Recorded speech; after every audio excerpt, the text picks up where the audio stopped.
परब्रह्मणे नमो नमः। श्रीमद्भगवद्गीता एकादशोऽध्यायः विश्वरूपसंदर्शनयोगः। विश्वरूपसंदर्शनयोग ವೇಟ್ ಮಾಡ್ಕೊಳ್ಳಿ.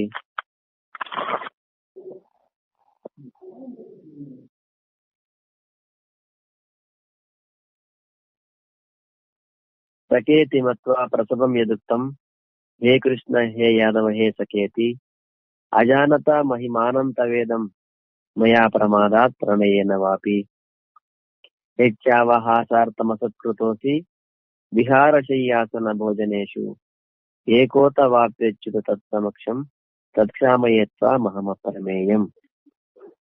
ಈ ಪ್ರಕಾರ ಭಗವಂತನ ಸ್ತುತಿ ಪ್ರಣಾಮ ಮಾಡ್ತಾ ಇದ್ದೇನೆ ಅರ್ಜುನ. ಭಗವಂತನ ಗುಣ ರಹಸ್ಯ ಮಹಾತ್ಮೆಯನ್ನ ಯಥಾರ್ಥವಾಗಿ ಅರಿಯದ ಕಾರಣ ಮಾತು ಮತ್ತು ಕ್ರಿಯೆಗಳ ಮೂಲಕ ಮಾಡಲ್ಪಟ್ಟ ಅಪರಾಧಗಳನ್ನ ಕ್ಷಮಿಸಲಿಕ್ಕಾಗಿ ಈ ರೀತಿ ಪ್ರಾರ್ಥನೆಯನ್ನ ಮಾಡ್ತಾನೆ ಅರ್ಜುನ. ಅಂದ್ರೇನು, ಮೊದಲು ಸಾಮಾನ್ಯ ಜೀವನದಲ್ಲಿ ಜೊತೆಯಲ್ಲಿ ಇದ್ದಾಗ ಹೇ ಕೃಷ್ಣ ಹೇ ಯಾದವ ಹೇ ಸಖೆ ಈ ರೀತಿ ಕರೀತಾ ಇದ್ದ. ಆದ್ರೆ ಕೃಷ್ಣನ ಬಗ್ಗೆ ಗೊತ್ತಿರ್ಲಿಲ್ಲ. ಈಗೆಲ್ಲ ತನ್ನ ವಿಶ್ವರೂಪವನ್ನು ದರ್ಶನ ಮಾಡಿದ ಮೇಲೆ ಆ ಪರಮಾತ್ಮನ ವಿಭೂತಿಗಳನ್ನ ಕೇಳ್ತಾನೆ, ಸ್ವತಃ ನೋಡ್ತಾನೆ. ನಂತರ ಅನಿಸ್ತದೆ, ಓಹೋ, ನಿನ್ನ ಪ್ರಭಾವವನ್ನು ತಿಳಿಯಿದೆ. ನಾನು ನನ್ನ ಸಖ ಅಂದ್ಕೊಂಡಿದ್ದೆ. ಒಂದೊಮ್ಮೆ ಪ್ರೇಮದಿಂದ, ಇನ್ನೊಮ್ಮೆ ಪರಮಾನದಿಂದ ಹೇ ಕೃಷ್ಣ ಹೇ ಯಾದವ ಹೇ ಸಖ ಈ ಪ್ರಕಾರವಾಗಿ ಕೆಲವೊಮ್ಮೆ ಪ್ರೀತಿಯಿಂದ ಕರೆದಿರ್ಬೋದು, ಒಂದೊಮ್ಮೆ ಹಾಸ್ಯಾಸ್ಪದವಾಗಿ ನನ್ನ ಜೊತೆ ಮಾತಾಡಿರ್ಬೋದು. ಅದೇ ರೀತಿ ಇನ್ನೊಮ್ಮೆ ಇನ್ನೊಂದು ರೀತಿ ನಾನು ಮಾತಾಡಿರ್ಬೋದು ಪ್ರಮಾದವಶಾತ್ತು. ಅಚ್ಯುತ, ನೀನು ನನ್ನಿಂದ ವಿನೋದಕ್ಕಾಗಿ ವಿಹಾರ ಶಯ್ಯೆ ಆಸನ ಭೋಜನ ಆಡಿದ್ದೇನೆ. ಇಬ್ಬರು ವಿಹಾರ ಮಾಡ್ತಿರ್ಬೇಕಾದ್ರೆ ಶಯ್ಯ ಮಲಗುವ ಸಂದರ್ಭದಲ್ಲಿ ಅಥವಾ ಊಟ ಮಾಡ್ಬೇಕಾದಾಗ, ನೀನೊಬ್ಬನೇ ಇದ್ದಾಗ ಅಥವಾ ಅನೇಕರ ಸಮ್ಮುಖದಲ್ಲಿ ಕೂಡ ನಿನ್ನನ್ನು ಅವಮಾನ ಪೂರ್ವಕವಾಗಿ ಮಾತಾಡಿರಬಹುದು. ನನಗೆ ತಿಳಿದು ತಿಳಿಯದೆ ಮಾಡಿರತಕ್ಕಂಥ ಎಲ್ಲ ಅಪರಾಧಗಳಿಗಾಗಿ ನಾನು ನಿಮ್ಮಲ್ಲಿ ಕ್ಷಮೆಯನ್ನ ಯಾಚಿಸ್ತೇನೆ. ನೀವು ಸಾಕ್ಷಾತ್ ಪರಮಾತ್ಮ ಸ್ವರೂಪರಾಗಿದ್ದೀರಿ ನನಗೆ ಗೊತ್ತಿಲ್ಲ, ಹಾಗಾಗಿ ನನ್ನನ್ನು ಕ್ಷಮಿಸಿ ಅಂತೇಳಿ ಹೇಳಿದ ಅರ್ಜುನ. ಇದ್ರ ಬಗ್ಗೆ ಕೂಡ ನಾವು ನೋಡಿದ್ವಿ. ಇನ್ನು ಈ ಪ್ರಕಾರ ಅಪರಾಧವನ್ನ ಕ್ಷಮಿಸಲು ಪ್ರಾರ್ಥನೆ ಮಾಡಿ ಮುಂದೆ 2 ಶ್ಲೋಕಗಳಲ್ಲಿ ಅರ್ಜುನ ಭಗವಂತನ ಪ್ರಭಾವದ ವರ್ಣನೆ ಮಾಡ್ತಾ ಅಪರಾಧವನ್ನು ಕ್ಷಮಿಸುವ ಯೋಗ್ಯತೆಯನ್ನು ಪ್ರತಿಪಾದಿಸಿ ಭಗವಂತನಲ್ಲಿ ಪ್ರಸನ್ನನಾಗು ಪುನಃ ಪ್ರಾರ್ಥನೆ ಮಾಡ್ತಾನೆ.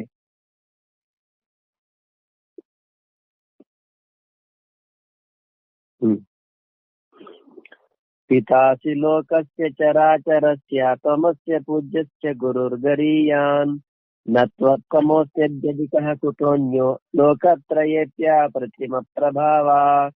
ಪಿತಾಸಿ ಲೋಕಸ್ಯ ಚರಾಚರಸ್ಯ ತ್ವಮಸ್ಯ ಪೂಜ್ಯಸ್ಯ ಗುರುರ್ಗರೀಯಾನ್ ನ ತ್ವತ್ಕಮೋಸ್ಯದ್ಯಧಿಕಃ ಕುತೋನ್ಯೋ ಲೋಕತ್ರಯೇಪ್ಯ ಪ್ರತಿಮ ಪ್ರಭಾವ. ಪಿತಾಸಿ ಲೋಕಸ್ಯ ಚರಾಚರಸ್ಯ ತ್ವಮಸ್ಯ ಪೂಜ್ಯಸ್ಯ ಗುರುರ್ಗರೀಯಾನ್ ನ ತ್ವತ್ಕಮೋಸ್ತಭ್ಯಧಿಕಃ ಕುತೋನ್ಯೋ ಲೋಕತ್ರಯೇಪ್ಯ ಪ್ರತಿಮ ಪ್ರಭಾವ. ಪಿತಾಸಿ ಲೋಕಸ್ಯ ಚರಾಚರಸ್ಯ ತ್ವಮಸ್ಯ ಪೂಜ್ಯಸ್ಯ ಗುರುರ್ಗರೀಯಾನ್ ನ ತ್ವತ್ಕಮೋಸ್ತಭ್ಯಧಿಕಃ ಕುತೋನ್ಯೋ ಲೋಕತ್ರಯೇಪ್ಯ ಪ್ರತಿಮ ಪ್ರಭಾವ.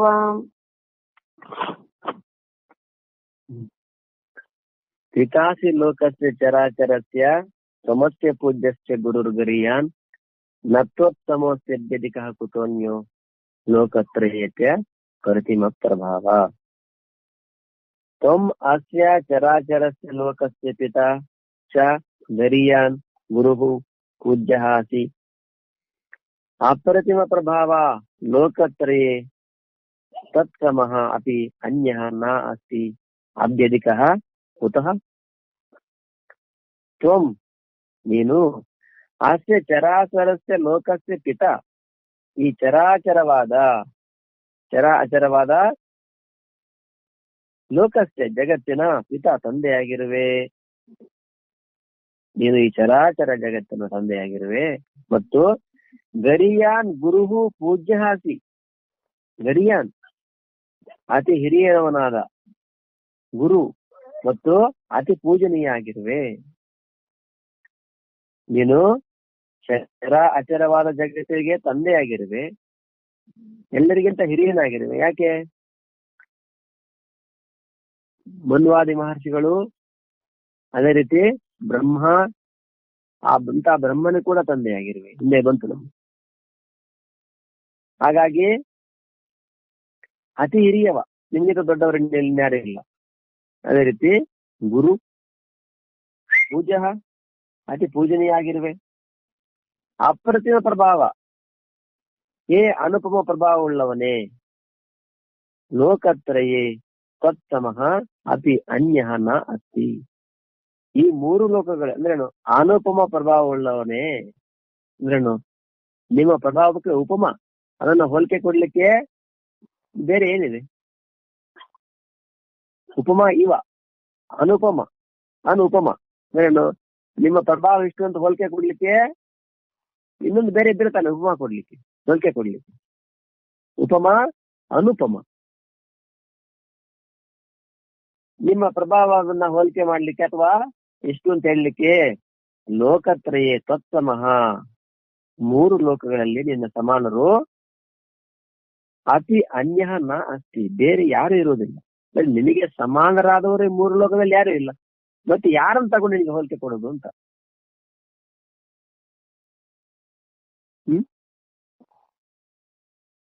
ಅಭ್ಯಧಿಕಃ ಕುತಃ, ಅಧಿಕವಾಗಿ ಆದರೂ ಹೇಗಿರಲು ಸಾಧ್ಯ? ಸರಿ, ನಿಂತರ ಸಮಾನವಾಗಿರೋರೇ ಇಲ್ಲ, ನಿನಗಿಂತ ಅಧಿಕರಾಗಿರೋರಿರ್ತಾರೆ ನೋಡಿ. ಹೇಗಿದೆ? ನೀನು ಚರಾಚರ ಈ ಜಗತ್ತಿನ ತಂದೆಯಾಗಿರುವೆ ಮತ್ತು ಎಲ್ಲರಿಗೂ ಹಿರಿಯನಾದ ಗುರು ಮತ್ತು ಅತಿ ಪೂಜನೀಯನಾಗಿರುವೆ. ಅನುಪಮ ಪ್ರಭಾವವುಳ್ಳವನೇ, ಮೂರು ಲೋಕಗಳಲ್ಲಿ ನಿನಗೆ ಸಮಾನರು ಕೂಡ ಯಾರೂ ಬೇರೆ ಇಲ್ಲ. ಇನ್ನು ಹೆಚ್ಚಿನವರಾದರೂ ಹೇಗಿರಲು ಸಾಧ್ಯ?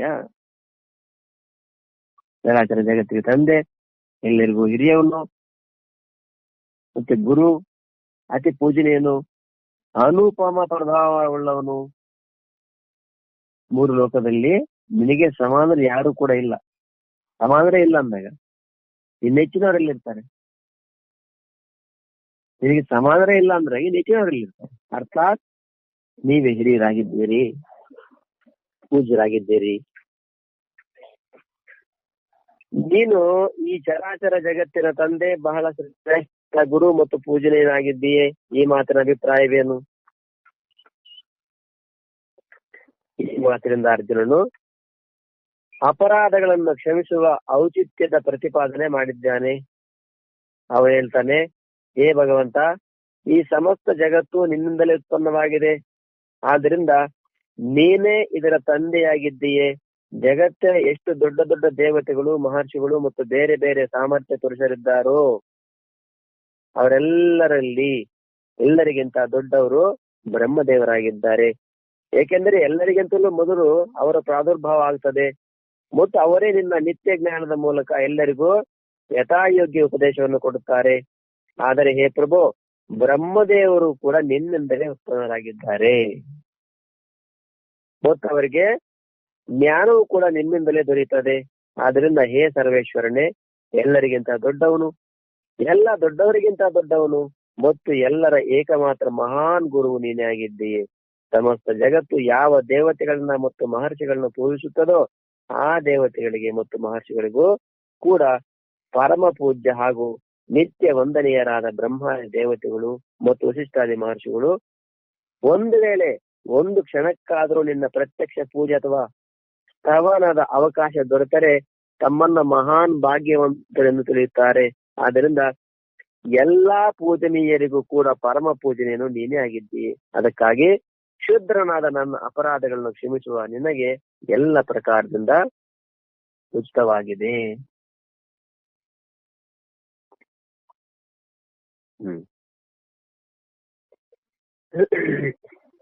ನೀನು ಈ ಚರಾಚರ ಜಗತ್ತಿನ ತಂದೆ, ಬಹಳ ಶ್ರೇಷ್ಠನಾದ ಗುರು ಮತ್ತು ಪೂಜನೀಯನಾಗಿದ್ದೀಯೇ. ಈ ಮಾತನ ಅಭಿಪ್ರಾಯ ಏನು? ಚರಾಚರ ಜಗತ್ತಿನ ತಂದೆ, ಶ್ರೇಷ್ಠನಾದ ಗುರು, ಪೂಜನೀಯ, ಏನಪ್ಪಾ ಅಂತ ಹೇಳ್ತಾ ಈ ಮಾತಿನಿಂದ ಅರ್ಜುನನು ಅಪರಾಧಗಳನ್ನು ಕ್ಷಮಿಸುವ ಔಚಿತ್ಯದ ಪ್ರತಿಪಾದನೆ ಮಾಡಿದ್ದಾನೆ. ಇದರಿಂದ ಅರ್ಜುನ ಅಪರಾಧಗಳನ್ನ ಕ್ಷಮಿಸುವಂತ ಔಚಿತ್ಯ ಅಂದ್ರೇನು?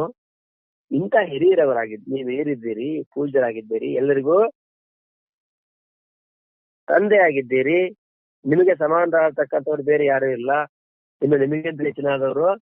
ಹಾಗಾಗಿ ನನ್ನ ಅಪರಾಧಗಳನ್ನ ಕ್ಷಮಿಸುವ ಔಚಿತ್ಯ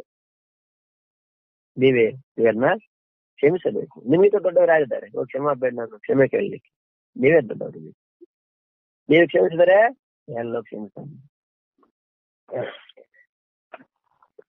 ಅವ್ರು ಹೇಳ್ತಾರೆ, ಅರ್ಜುನ ಹೇಳ್ತಾನೆ, ಹೇ ಭಗವಂತ, ಈ ಸಮಸ್ತ ಜಗತ್ತು ನಿನ್ನಿಂದಲೇ ಉತ್ಪನ್ನವಾಗಿದೆ. ಈ ಸಮಸ್ತ ಜಗತ್ತು ನಿನ್ನಿಂದ ಉತ್ಪನ್ನ ಆಗಿದೆ. ಅದರಿಂದ ನೀನೇ ಇದರ ತಂದೆಯಾಗಿದ್ದೀಯೇ. ಈ ಸಮಸ್ತ ಜಗತ್ತು ನಿನ್ನಿಂದ ಉತ್ಪನ್ನ ಆಗಿದೆಯೇ, ಹಾಗಾಗಿ ನೀನು ಇದಕ್ಕೆ ತಂದೆ. ಜಗತ್ತಿನಲ್ಲಿ ಎಷ್ಟು ದೊಡ್ಡ ದೊಡ್ಡ ದೇವತೆಗಳು, ಮಹರ್ಷಿಗಳು ಮತ್ತು ಬೇರೆ ಬೇರೆ ಸಮರ್ಥ ಪುರುಷರಿದ್ದಾರೋ, ಜಗತ್ತಿನಲ್ಲಿ ಮನುವಾದಿ ಮಹರ್ಷಿಗಳು ನೋಡಿದ್ವಿ ನಾವು, ಸೃಷ್ಟಿ ಪ್ರಾರಂಭ ಅವರಿಂದ ಆಯ್ತು ಅಂತ ಹೇಳಿ. ಮತ್ತೆ ಅವರೆಲ್ಲಿಂದ ಬಂದರು? ಬ್ರಹ್ಮನಿಂದ. ಬ್ರಹ್ಮ ಎಲ್ಲಿಂದ ಬಂದ? ಪರಮಾತ್ಮನಿಂದ. ಎಷ್ಟೆಷ್ಟು ದೊಡ್ಡ ದೊಡ್ಡ ದೇವತೆಗಳು, ಮಹರ್ಷಿಗಳು ಮತ್ತು ಬೇರೆ ಬೇರೆ ಸಮರ್ಥ ಪುರುಷರಿದ್ದಾರೋ ಅವರೆಲ್ಲರಲ್ಲಿ ಎಲ್ಲರಿಗಿಂತ ದೊಡ್ಡವರು ಯಾರು? ಬ್ರಹ್ಮದೇವರಾಗಿದ್ದಾರೆ. ದೇವತೆಗಳಿಗೂ ಮಹರ್ಷಿಗಳಿಗೂ ದೊಡ್ಡವರು. ಏಕೆಂದ್ರೆ ಎಲ್ಲರಿಗಿಂತ ಮೊದಲು ಅವರ ಪ್ರಾದುರ್ಭಾವ ಆಗುತ್ತದೆ. ಎಲ್ಲಕ್ಕಿಂತ ಮೊದಲು ಬ್ರಹ್ಮನ ಪ್ರಾದುರ್ಭಾವ, ಅವರಿಂದಾನೇ ಕಶ್ಯಪ ಪ್ರಜಾಪತಿ ಆದಿ ಮನುಗಳು, ಅವರಿಂದಾನೇ ಮತ್ತೆ ಬೇರೆ ಬೇರೆ ದೇವತೆ ಎಲ್ಲರೂ ಕೂಡ ಬರ್ತಾರೆ. ಮತ್ತು ಅವರೇ ನಿನ್ನ ನಿತ್ಯ ಜ್ಞಾನದ ಮೂಲಕ ಎಲ್ಲರಿಗೂ ಯಥಾಯೋಗ್ಯ ಉಪದೇಶವನ್ನು ಕೊಡ್ತಾರೆ. ಆದರೆ ಏಪ್ರ ಬಂದ್ರೇನು, ಆ ಬ್ರಹ್ಮನಿಂದನೇ ಇವರೆಲ್ಲರೂ ಕೂಡ ಬರ್ತಾರೆ. ಎಲ್ಲರಿಗೂ ಆ ಬ್ರಹ್ಮನೇ ನಿತ್ಯ ಜ್ಞಾನದ ಮೂಲಕ ಎಲ್ಲರಿಗೂ ಯಥಾಯೋಗ್ಯ ಉಪದೇಶ ಮಾಡ್ತಾರೆ. ಹೇ ಪ್ರಭು, ಆ ಬ್ರಹ್ಮದೇವರು ಕೂಡ ನಿನ್ನಿಂದಲೇ ಉತ್ಪನ್ನರಾಗಿದ್ದಾರೆ. ಅಂತ ಬ್ರಹ್ಮ ಕೂಡ ಮನುವಾದಿ ಮಹರ್ಷಿಗಳಾಗಿರ್ಬೋದು, ಇವರೆಲ್ಲ ಕೂಡ ಬ್ರಹ್ಮನಿಂದ ಉತ್ಪನ್ನರಾದರೆ ಆ ಬ್ರಹ್ಮ ನಿನ್ನಿಂದ ಉತ್ಪನ್ನರಾಗಿದ್ದಾರೆ. ಮತ್ತು ಅವರಿಗೆ ಜ್ಞಾನವೂ ಕೂಡ ನಿಮ್ಮಿಂದಲೇ ದೊರೆಯುತ್ತದೆ. ಆ ಜ್ಞಾನ ಕೂಡ ನಿಮ್ಮಿಂದಲೇ ಪ್ರಾಪ್ತಿಯಾಗಿದೆ. ಆದ್ರಿಂದ ಹೇ ಸರ್ವೇಶ್ವರನೇ, ಎಲ್ಲರಿಗಿಂತ ದೊಡ್ಡವನು, ಎಲ್ಲಾ ದೊಡ್ಡವರಿಗಿಂತ ದೊಡ್ಡವನು, ಎಲ್ಲರಿಗಿಂತ ದೊಡ್ಡವನು, ಎಲ್ಲಾ ದೊಡ್ಡವರಿಗಿಂತ ದೊಡ್ಡವನು. ಅವರಿಗಿಂತ ದೊಡ್ಡವ್ರನ್ನ ಯಾರು ಇಲ್ಲ. ಇದ್ರೆ ಅವನೆಲ್ಲರಿಗಿಂತ ದೊಡ್ಡವನ್ ಹೆಂಗಾಗ್ತಾನೆ? ಅಲ್ಲ, ಎಲ್ಲಾ ದೊಡ್ಡವರಿಗಿಂತ ದೊಡ್ಡವನ್ ಇನ್ನಿದ್ರೆ ಎಲ್ರಿಗಿಂತ ದೊಡ್ಡವನ್ ಹೆಂಗಾಗ್ತಾನೆ ಅವನು?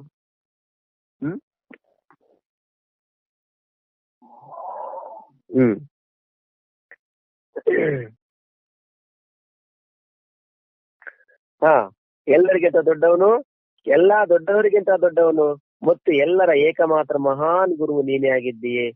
ಸಮಸ್ತ ಜಗತ್ತು ಯಾವ ದೇವತೆಗಳನ್ನ ಮತ್ತು ಮಹರ್ಷಿಗಳನ್ನ ಪೂಜಿಸುತ್ತದೋ ಆ ದೇವತೆಗಳಿಗೆ ಮತ್ತು ಮಹರ್ಷಿಗಳಿಗೂ ಕೂಡ ಪರಮ ಪೂಜ್ಯ ಹಾಗೂ ನಿತ್ಯ ವಂದನೀಯರಾದ ಬ್ರಹ್ಮಾದಿ ದೇವತೆಗಳು ಮತ್ತು ವಸಿಷ್ಠಾದಿ ಮಹರ್ಷಿಗಳು ಒಂದು ವೇಳೆ ಒಂದು ಕ್ಷಣಕ್ಕಾದರೂ ನಿನ್ನ ಪ್ರತ್ಯಕ್ಷ ಪೂಜೆ ಅಥವಾ ಶ್ರವಣದ ಅವಕಾಶ ದೊರೆತರೆ ತಮ್ಮನ್ನ ಮಹಾನ್ ಭಾಗ್ಯವಂತರೆಂದು ತಿಳಿತಾರೆ.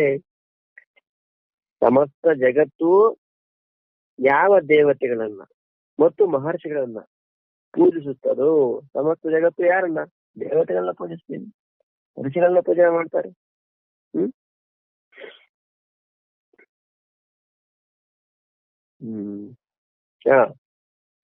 ಆ ದೇವತೆಗಳಿಗೆ ಮತ್ತು ಮಹರ್ಷಿಗಳು ಕೂಡ ಅಂತ ದೇವತೆಗಳಿಗೆ ಮಹರ್ಷಿಗಳಿಗೂ ಕೂಡ ಪರಮ ಪೂಜ್ಯ ಹಾಗೂ ನಿತ್ಯ ವಂದನೀಯರಾದ ಇಡೀ ಸಮಸ್ತ ಜಗತ್ತು ದೇವತೆಗಳನ್ನ ಋಷಿಗಳನ್ನ ಪೂಜೆ ಮಾಡ್ತಾರೆ. ಆ ದೇವತೆಗಳಿಗೆ ಆ ಮಹರ್ಷಿಗಳು ಕೂಡ ಪರಮ ಪೂಜ್ಯ ಮತ್ತು ನಿತ್ಯ ವಂದನೀಯರು ಯಾರು? ಬ್ರಹ್ಮಾದಿ ದೇವತೆಗಳು. ನೋಡಿ, ಜಗತ್ತು ದೇವತೆಗಳನ್ನ ಋಷಿಗಳನ್ನ ಪೂಜೆ ಮಾಡಿದ್ರೆ ದೇವತೆಗಳು ಮಹರ್ಷಿಗಳು ಅವರು ಕೂಡ ಪರಮ ಪೂಜ್ಯ ನಿತ್ಯ ವಂದನೀಯರಾದ ಯಾರು? ಬ್ರಹ್ಮಾದಿ ದೇವತೆಗಳು ಹಾಗೂ ವಶಿಷ್ಠಾದಿ ಮಹರ್ಷಿಗಳು ಅಂತವ್ರು ಕೂಡ ಒಂದು ವೇಳೆ ಒಂದು ಕ್ಷಣಕ್ಕಾದರೂ ನಿನ್ನ ಪ್ರತ್ಯಕ್ಷ ಪೂಜೆ, ನಿನ್ನನ್ನ ಪ್ರತ್ಯಕ್ಷ ನೋಡುವಂತ, ಪೂಜಿಸುವಂತ ಅಥವಾ ಸ್ತವನದ ಸ್ತುತಿ ಮಾಡುವಂತ ಅವಕಾಶ ದೊರೆತರೆ, ಪ್ರತ್ಯಕ್ಷವಾಗಿ ನೋಡುವಂತ, ಪೂಜಿಸುವಂತ, ಸ್ತುತಿ ಮಾಡುವಂತ ಪ್ರತ್ಯಕ್ಷವಾಗಿ ಅವಕಾಶ ದೊರೆತರೆ ತಮ್ಮನ್ನ ಮಹಾನ್ ಭಾಗ್ಯವಂತರು ಅಂತ ಕರೀತಾರೆ. ಯಾರು? ಯಾರು?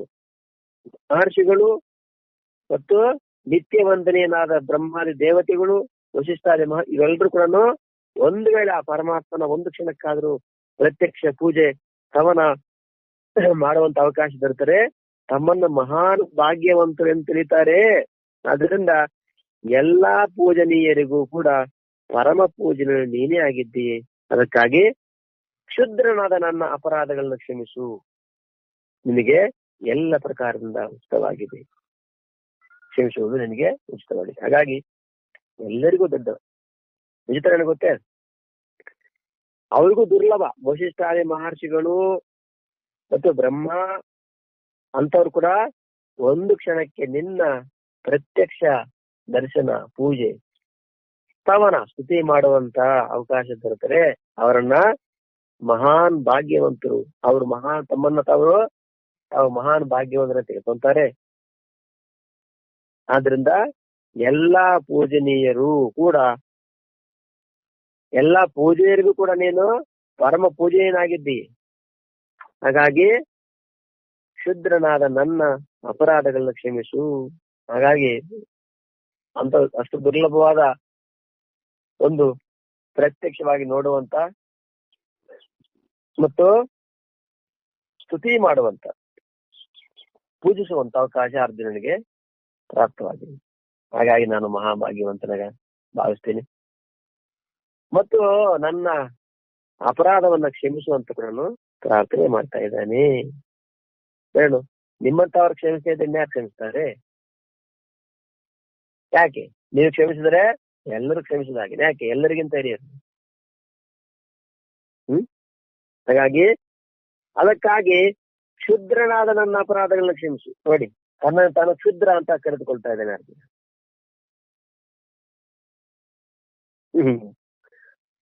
ತನ್ನ ತಾನು ಕ್ಷುದ್ರ, ನಾನೊಬ್ಬ ಸಾಮಾನ್ಯ.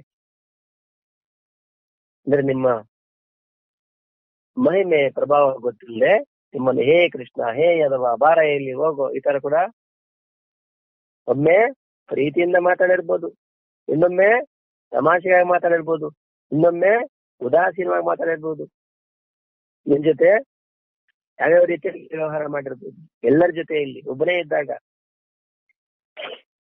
ಹಾಗಾಗಿ ಇವೆಲ್ಲ ನನ್ನ ಅಪರಾಧ. ಈ ಕ್ಷುದ್ರನಾದ ನನ್ನ ಅಪರಾಧಗಳನ್ನ ಕ್ಷಮಿಸು. ನಿನಗೆ ಕ್ಷಮಿಸುವುದು ನಿನಗೆ ಎಲ್ಲಾ ಪ್ರಕಾರದಿಂದ ನಿಮ್ಮಂತವ್ರು ಕ್ಷಮಿಸಿದ್ರೆ ನ್ಯಾಯ ಕ್ಷಮಿಸ್ತಾರೆ ಅನ್ನೋ ಮಾತನ್ನ ಹೇಳ್ತಾ ಇದ್ದಾರೆ.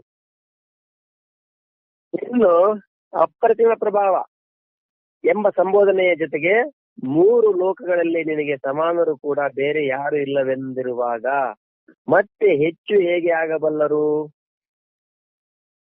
ಅಪ್ರತಿಮ ಪ್ರಭಾವ ಹೇಳ್ಕೊಂಡ ಅಪ್ರತಿಮ ಪ್ರಭಾವ ನಿನಗೆ ಸಂಬೋಧನೆ ಜೊತೆಗೆ 3 ಲೋಕಗಳಲ್ಲಿ ನಿನಗೆ ಸಮಾನರಾದವರು ಬೇರೆ ಯಾರು ಕೂಡ ಇಲ್ಲ ಅಂತ ಹೇಳ್ಬೇಕಾದ್ರೆ ನಿಮಗಿಂತ ಹೆಚ್ಚಿನವರು ಯಾರು ಇರ್ತಾರೆ? ಏನಪ್ಪ ಈ ಮಾತಿನ ಅಭಿಪ್ರಾಯ ಅಂತ ಹೇಳ್ತಾ, ಯಾವ ಪ್ರಭಾವಕ್ಕೆ ಯಾವ ಹೋಲಿಕೆಯೂ ಇಲ್ಲವೋ ಅವನನ್ನ ಅಪ್ರತಿಮ ಪ್ರಭಾವ ಎಂದು ಹೇಳ್ತಾರೆ. ಇದರ ಪ್ರಯೋಗ ಇದು. ಮುಂದೆ ಹೇಳಲಾದ ವಾಕ್ಯಗಳಿಂದ ಅರ್ಜುನನು ಈ ಭಾವವನ್ನು ತೋರಿಸಿದ್ದಾನೆ. ಏನೆಂದರೆ, ನನ್ನ ಅಚಿಂತ್ಯಾನಂದವಾದ ಮಹಾನ್ ಗುಣಗಳು, ಐಶ್ವರ್ಯ ಮತ್ತು ಮಹತ್ವವನ್ನು ಹೋಲುವವರು ಈ ಇಡೀ ಬ್ರಹ್ಮಾಂಡದಲ್ಲಿ ಯಾರೂ ಇಲ್ಲ. ನಿನಗೆ ಸಮಾನವಾದರೂ ನೀನೇ ಆಗಿದ್ದೀಯೆ, ಮತ್ತು ಯಾವಾಗ ನಿನಗೆ ಸಮಾನರು ಕೂಡ ಬೇರೆ ಯಾರೂ ಇಲ್ಲವೆಂದಾಗ ನಿನ್ನಿಂದ ಹೆಚ್ಚಿನವರು ಇದ್ದಾರೆ ಎನ್ನುವ ಕಲ್ಪನೆ ಕೂಡ ಆಗ್ಲಾರ್ದು.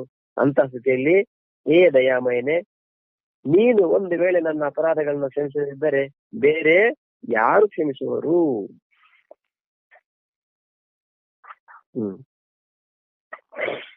ಅಪ್ರತಿಮ ಪ್ರಭಾವ ಸಂಬೋಧನೆ ಜೊತೆಗೆ 3 ಲೋಕಗಳಲ್ಲಿ ನಿಮಗೆ ಸಮಾನರಾದವರು ಬೇರೆ ಯಾರು ಇಲ್ಲ ಅಂತ ಹೇಳ್ಬೇಕಾದ್ರೆ ಮತ್ತೆ ಹೆಚ್ಚಿನವರು ಹೇಗಿರ್ತಾರೆ? ಏನಪ್ಪ ಈ ಮಾತಿನ ಅಭಿಪ್ರಾಯ ಅಂತ ಹೇಳ್ತಾರೆ. ಯಾರ ಪ್ರಭಾವಕ್ಕೆ ಯಾರ ಹೋಲಿಕೆಯೂ ಇಲ್ಲವೋ, ಅಂದ್ರೆ ಅವರ ಶಕ್ತಿ ಸಾಮರ್ಥ್ಯಕ್ಕೆ ಹೋಲಿಕೆ ಕೊಡ್ಲಿಕ್ಕೆ ಇನ್ನೊಬ್ರು ಯಾರೂ ಇಲ್ಲ. ಅವರನ್ನೇ ಅಪ್ರತಿಮ ಪ್ರಭಾವ ಅಂತ ಹೇಳ್ತಾರೆ. ಈಗ ದಾನವೀರ ಶೂರಕರ್ಣ ಅಂತೀವಿ. ಆ ಇದರಲ್ಲಿ ಕರ್ಣನಿಗೆ ಹೋಲಿಕೆ ಕೊಡಕ್ಕೆ ಇನ್ಯಾರಿದ್ದಾರೆ? ಇನ್ಯಾರು ಇಲ್ಲ. ಒಂದು ಉದಾಹರಣೆಗೆ ಹೇಳ್ತೀನಿ. ಹಾಗೆ ಅವರ ಪ್ರಭಾವ ಶಕ್ತಿ ಅಂತಂದ್ರೆ ಅವರ ಪ್ರಭಾವ ಶಕ್ತಿಗೆ ಹೋಲಿಕೆ ಕೊಡ್ಲಿಕ್ಕೆ ಸಮಾನರೇ ಇಲ್ಲ. ಇನ್ನು ಹೆಚ್ಚಿನವರು ಹೆಂಗಿರ್ತಾರೆ ಅಂತ. ಹಾಗಾಗಿ ಯಾರ ಪ್ರಭಾವಕ್ಕೆ ಯಾರ ಹೋಲಿಕೆಯೂ ಇಲ್ಲವೋ, ಅವರ ಪ್ರಭಾವಕ್ಕೆ ಹೋಲಿಕೆ ಕೊಡ್ಲಿಕ್ಕೆ ಇನ್ಯಾರು ಸಿಗೋದೇ ಇಲ್ಲ ಅಂತ. ಅವ್ರು ಸಿಗೋದೇ ಇಲ್ಲ. ಅವರನ್ನೇ ಅಪ್ರತಿಮ ಪ್ರಭಾವ, ಏನು ಹೋಲಿಕೆ ಕೊಡ್ಲಿಕ್ಕೆ ಇನ್ನೊಬ್ರು ಇಲ್ಲದೆ ಇರ್ತಕ್ಕಂಥ ಶಕ್ತಿ ಸಾಮರ್ಥ್ಯ ಉಳ್ಳವನು ಅಂತ ಹೇಳ್ತಾರೆ. ಇದರ ಪ್ರಯೋಗ ಮಾಡಿ ಮುಂದೆ ಹೇಳಲಾದ ವಾಕ್ಯಗಳಿಂದ ಅರ್ಜುನನು ಈ ಭಾವವನ್ನು ತೋರಿಸ್ತಾ ಇದ್ದಾನೆ. ಏನೆಂದರೆ, ನಿನ್ನ ಅಚಿಂತ್ಯಾನಂದ ಮಹಾನ್ ಗುಣಗಳು, ಐಶ್ವರ್ಯ ಮತ್ತು ಮಹತ್ವವನ್ನು ಹೋಲುವರು ಈ ಇಡೀ ಬ್ರಹ್ಮಾಂಡದಲ್ಲಿ ಯಾರೂ ಇಲ್ಲ. ನೋಡಿ, ನಿನ್ನ ಅಚಿಂತ್ಯಾನಂತ ಮಹಾನ್ ಗುಣಗಳು. ಅಚಿಂತ್ಯ ಅನಂತ ಅಂದ್ರೆ ಚಿಂತಿಸಲಿಕ್ಕೆ ಸಾಧ್ಯವಾಗದೇ ಇರತಕ್ಕಂಥ ಮತ್ತು ಗಣನೆ ಮಾಡ್ಲಿಕ್ಕೆ ಕೂಡ ಸಾಧ್ಯವಾಗದೇ ಇರತಕ್ಕಂಥ ಅಚಿಂತ್ಯ ಅನಂತ.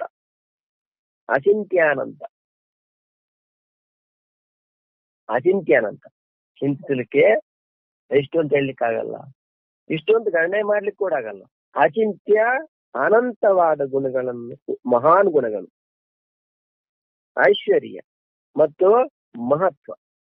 ಒಂದು ಅಚಿಂತ್ಯ ಅನಂತ ಮಹಾನ್ ಗುಣಗಳು, ಐಶ್ವರ್ಯ, ಮಹತ್ವ. ಇದನ್ನ ಹೋಲ್ತಕ್ಕಂಥವ್ರು ಈ ಇಡೀ ಬ್ರಹ್ಮಾಂಡದಲ್ಲಿ ಯಾರು ಇಲ್ಲ.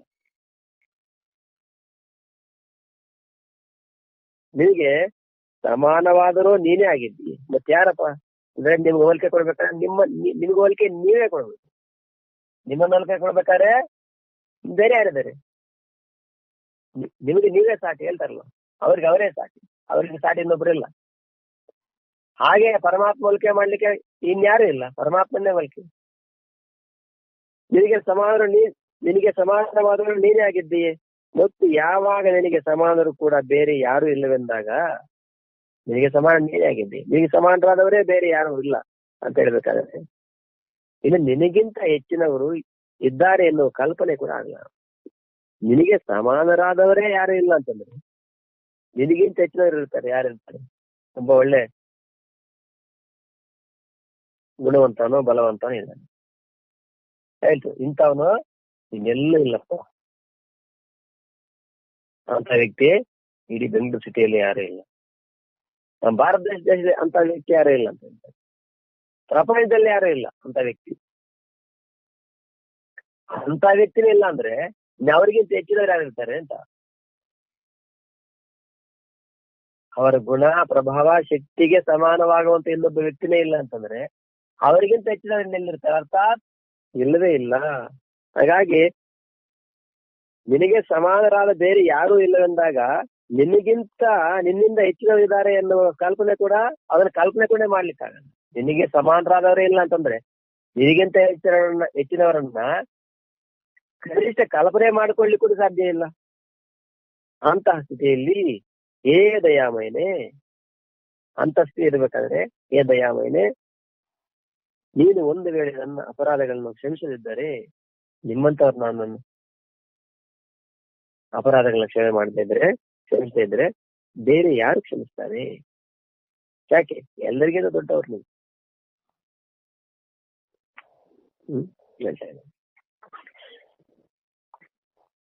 ಅದನ್ನು ಮುಂದುವರಿಸ್ತಾ, ತಸ್ಮಾತ್ ಪ್ರಣಮ್ಯ ಪ್ರಣಿಧಾಯ ಕಾಯಂ ಪ್ರಸಾದಯೇ ತ್ವಾಮಹಮೀಶ ಮೇಢ್ಯಂ ಪಿತೇವ ಪುತ್ರಸ್ಯ ಸಖೇವ ಸಖ್ಯುಃ ಪ್ರಿಯಃ ಪ್ರಿಯಾಯಾರ್ಹಸಿ ದೇವ ಸೋಢುಂ. ತಸ್ಮಾತ್ ಪ್ರಣಮ್ಯ ಪ್ರಣಿಧಾಯ ಕಾಯಂ ಪ್ರಸಾದಯೇ ತ್ವಾಮಹಮೀಶ ಮೇಢ್ಯಂ ಪಿತೇವ ಪುತ್ರಸ್ಯ ಸಖೇವ ಸಖ್ಯುಃ ಪ್ರಿಯಃ ಪ್ರಿಯಾಯಾರ್ಹಸಿ ದೇವ ಸೋಢುಂ. ತಸ್ಮಾತ್ ಪ್ರಣಮ್ಯ ಪ್ರಣಿಧಾಯ ಕಾಯಂ ಪ್ರಸಾದಯೇ ತ್ವಾಮಹಮೀಶ ಮೇಢ್ಯಂ ಪಿತೇವ ಪುತ್ರಸ್ಯ ಸಖೇವ ಸಖ್ಯುಃ ಪ್ರಿಯಃ ಪ್ರಿಯಾಯಾರ್ಹಸಿ ದೇವ ಸೋಢುಂ. ತಸ್ಮಾತ್ ಪ್ರಣಮ್ಯ ಪ್ರಣಿಧಾಯ ಕಾಯಂ ಪ್ರಸಾದಯೇ ತ್ವಾಮಹಮೀಶ ಮೇಢ್ಯಂ ಪಿತೇವ ಪುತ್ರಸ್ಯ ಸಖೇವ ಸಖ್ಯುಃ ಪ್ರಿಯಃ ಪ್ರಿಯಾಯಾರ್ಹಸಿ ದೇವ ಸೋಢುಂ. ತಸ್ಮಾತ್ ಪ್ರಣಮ್ಯ ಪ್ರಣಿಧಾಯ ಕಾಯಂ ಪ್ರಸಾದಯೇ ತ್ವಾಮಹಮೀಶ ಮೇಢ್ಯಂ ಪಿತೇವ ಪುತ್ರಸ್ಯ ಸಖೇವ ಸಖ್ಯುಃ ಪ್ರಿಯಃ ಪ್ರಿಯಾಯಾರ್ಹಸಿ ದೇವ ಸೋಢುಂ. ತಸ್ಮಾತ್ ಕಾಯಂ ಪ್ರಣಿಧಾಯ ಪ್ರಣಮ್ಯ ಈಢ್ಯಂ ತ್ವಾಂ ಈಶಂ ಪ್ರಸಾದಯೇ ದೇವ ಪಿತಾ ಇವ ಪುತ್ರಸ್ಯ ಸಖಾ ಇವ ಸಖ್ಯುಃ ಪ್ರಿಯಃ ಇವ ಪ್ರಿಯಾಯಾಃ ಸೋಢುಂ ಅರ್ಹಸಿ. ತಸ್ಮಾತ್ ಸರಿ, ಹೇಗೆ ಕ್ಷಮಿಸ್ತಕ್ಕಂಥ ವಿಧಾನ ಹೇಳ್ತಾರೆ. ಏನು ತಸ್ಮಾತ್? ಆದ್ರಿಂದ ಅಹಂ ನಾನು ಕಾಯಂ ಪ್ರಣಿಧಾಯ, ನಾನು ಶರೀರವನ್ನ ಚರಣಗಳಲ್ಲಿ ಚೆನ್ನಾಗಿ ನಿವೇದಿಸಿ, ಪ್ರಣಮ್ಯ ನಮಸ್ಕರಿಸಿ, ಆದ್ರಿಂದ ನಾನು ನನ್ನ ಶರೀರವನ್ನ ನಿಮ್ಮ ಚರಣಗಳಲ್ಲಿ ಚೆನ್ನಾಗಿ ನಿವೇದಿಸಿ ಪ್ರಣಯ ನಮಸ್ಕರಿಸಿ, ಈಢ್ಯಂ ತ್ವಾಂ ಈಶಂ ಸ್ತುತಿಸಲು ಯೋಗ್ಯವಾದ ಈಶ್ವರನಾದ ನಿನ್ನನ್ನ ಪ್ರಸಾದಯೇ ಪ್ರಸನ್ನನಾಗು ಅಂತ ಹೇಳಿ ಪ್ರಾರ್ಥಿಸುತ್ತೇನೆ. ದೇವಾ, ಹೇ ದೇವ, ಪಿತಾ ಇವ ಪುತ್ರಸ್ಯ ತಂದೆ ಹೇಗೆ ಮಗನ, ಸಖ ಇವ ಸಖ್ಯುಃ ಸ್ನೇಹಿತ ಹೇಗೆ, ಸಖನು ಹೇಗೆ ಸಖ್ಯುಃ ಸ್ನೇಹಿತ ಹೇಗೆ ಸ್ನೇಹಿತನ, ಪ್ರಿಯಃ ಪ್ರಿಯಾಯಾಃ ಇವ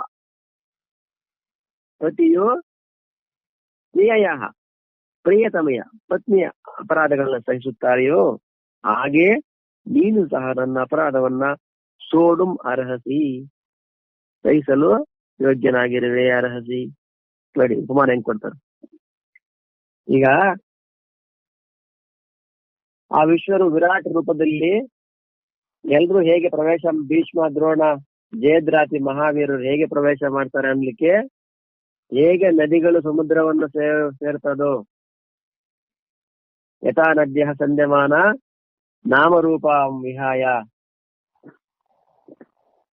ಹೇಗೆ ನಾಮರೂಪವನ್ನು ಬಿಟ್ಟು ಸಮುದ್ರದಲ್ಲಿ ಒಂದಾಗ್ತಾ ಇದ್ದಾವೆ, ಆ ರೀತಿಯಲ್ಲಿ ಭೀಷ್ಮ ದ್ರೋಣಾದಿ ಮಹಾಪುಣ್ಯಾತ್ಮರು ಹೇಗೆ ಪರಮಾತ್ಮವನ್ನು ಪ್ರವೇಶ ಮಾಡ್ತಾ ಇದ್ದಾರೆ. ಇನ್ನು ಸಾಮಾನ್ಯರ ಬಗ್ಗೆ ಹೇಳ್ತಾ, ಪ್ರಜ್ವಲಿತವಾಗಿ ಉರಿತಕ್ಕಂಥದ್ದು ಅಗ್ನಿಯಲ್ಲಿ ಹೇಗೆ ಪತಂಗಗಳು ಪ್ರವೇಶ ಮಾಡ್ತಿದಾವೋ ಉಪಮಾನ ಕೊಟ್ರು. ಹಾಗೆ ಇಲ್ಲಿ ಕೂಡ ನನ್ನನ್ನ ಕ್ಷಮಿಸ್ತಕ್ಕಂಥ ವಿಧಾನ ಹೇಳ್ತಾ ಹೇಗೆ. ಆದ್ರಿಂದ ಪ್ರಭುವೆ, ನಾನು ಶರೀರವನ್ನ ನಿನ್ನ ಚರಣಗಳಲ್ಲಿ ಪೂರ್ಣವಾಗಿ ನಿವೇದಿಸಿ ನಮಸ್ಕಾರ ಮಾಡಿ ಸ್ತುತಿಸಲು ಯೋಗ್ಯನಾಗಿರುವ ಒಡೆಯನಾದ ನಿನ್ನನ್ನ ಪ್ರಸನ್ನನಾಗೆಂದು ಪ್ರಾರ್ಥಿಸ್ತಾ ಇದ್ದೇನೆ. ಹೇಗೆ ತಂದೆ ಮಗನ ಅಪರಾಧವನ್ನ ಸಹಿಸ್ತಾನೆ, ಅಪರಾಧವನ್ನ ಕ್ಷಮಿಸ್ತಾನೆ, ಸಹಿಸ್ತಾನೆ, ಕ್ಷಮಿಸ್ತಾನೆ ಕೂಡ. ಸರಿ, ಏನೋ ಮಗ ಏನೋ ಮಾಡಿದ್ದಾನೆ, ಹಾಗೆ ಬಿಡು. ಅದೇ ರೀತಿ ಮತ್ತೆ ಸ್ನೇಹಿತ ಇದ್ದಾನೆ, ಇನ್ನೊಬ್ಬ ಸ್ನೇಹಿತ ಏನೋ ಮಾಡಿದವನು, ಏನೋ ಮಾತಾಡಿದ, ನಮ್ಮ ಸ್ನೇಹಿತನ ಬಿಡು ಅಂತೇಳಿ. ಅದೇ ರೀತಿ ಪತ್ನಿ ಅಪರಾಧವನ್ನ ಪತಿ ಕ್ಷಮಿಸುವ ಹಾಗೆ ಉಪಮಾನ ನೋಡಿ. ತಂದೆಯು ಹೇಗೆ ಮಗನ ಸಕನು, ತಂದೆ ಹೇಗೆ ಮಗನ ಸಕನು, ಹೇಗೆ ಸ್ನೇಹಿತನ ಮತ್ತು ಪತಿ ಹೇಗೆ ಪ್ರೀತಮೆಯ ಪತ್ನಿ ಅಪರಾಧವನ್ನು ಸಹಿಸುತ್ತಾರೋ, ಹಾಗೆಯೇ ನೀನು ಸಹ ನನ್ನ ಅಪರಾಧಗಳನ್ನ ಸಹಿಸಲು ಯೋಗ್ಯನಾಗಿರುವೆ. ಉಪಮಾನ ಕೊಡ್ತಾ ಇದ್ದಾನೆ ಅರ್ಜುನ.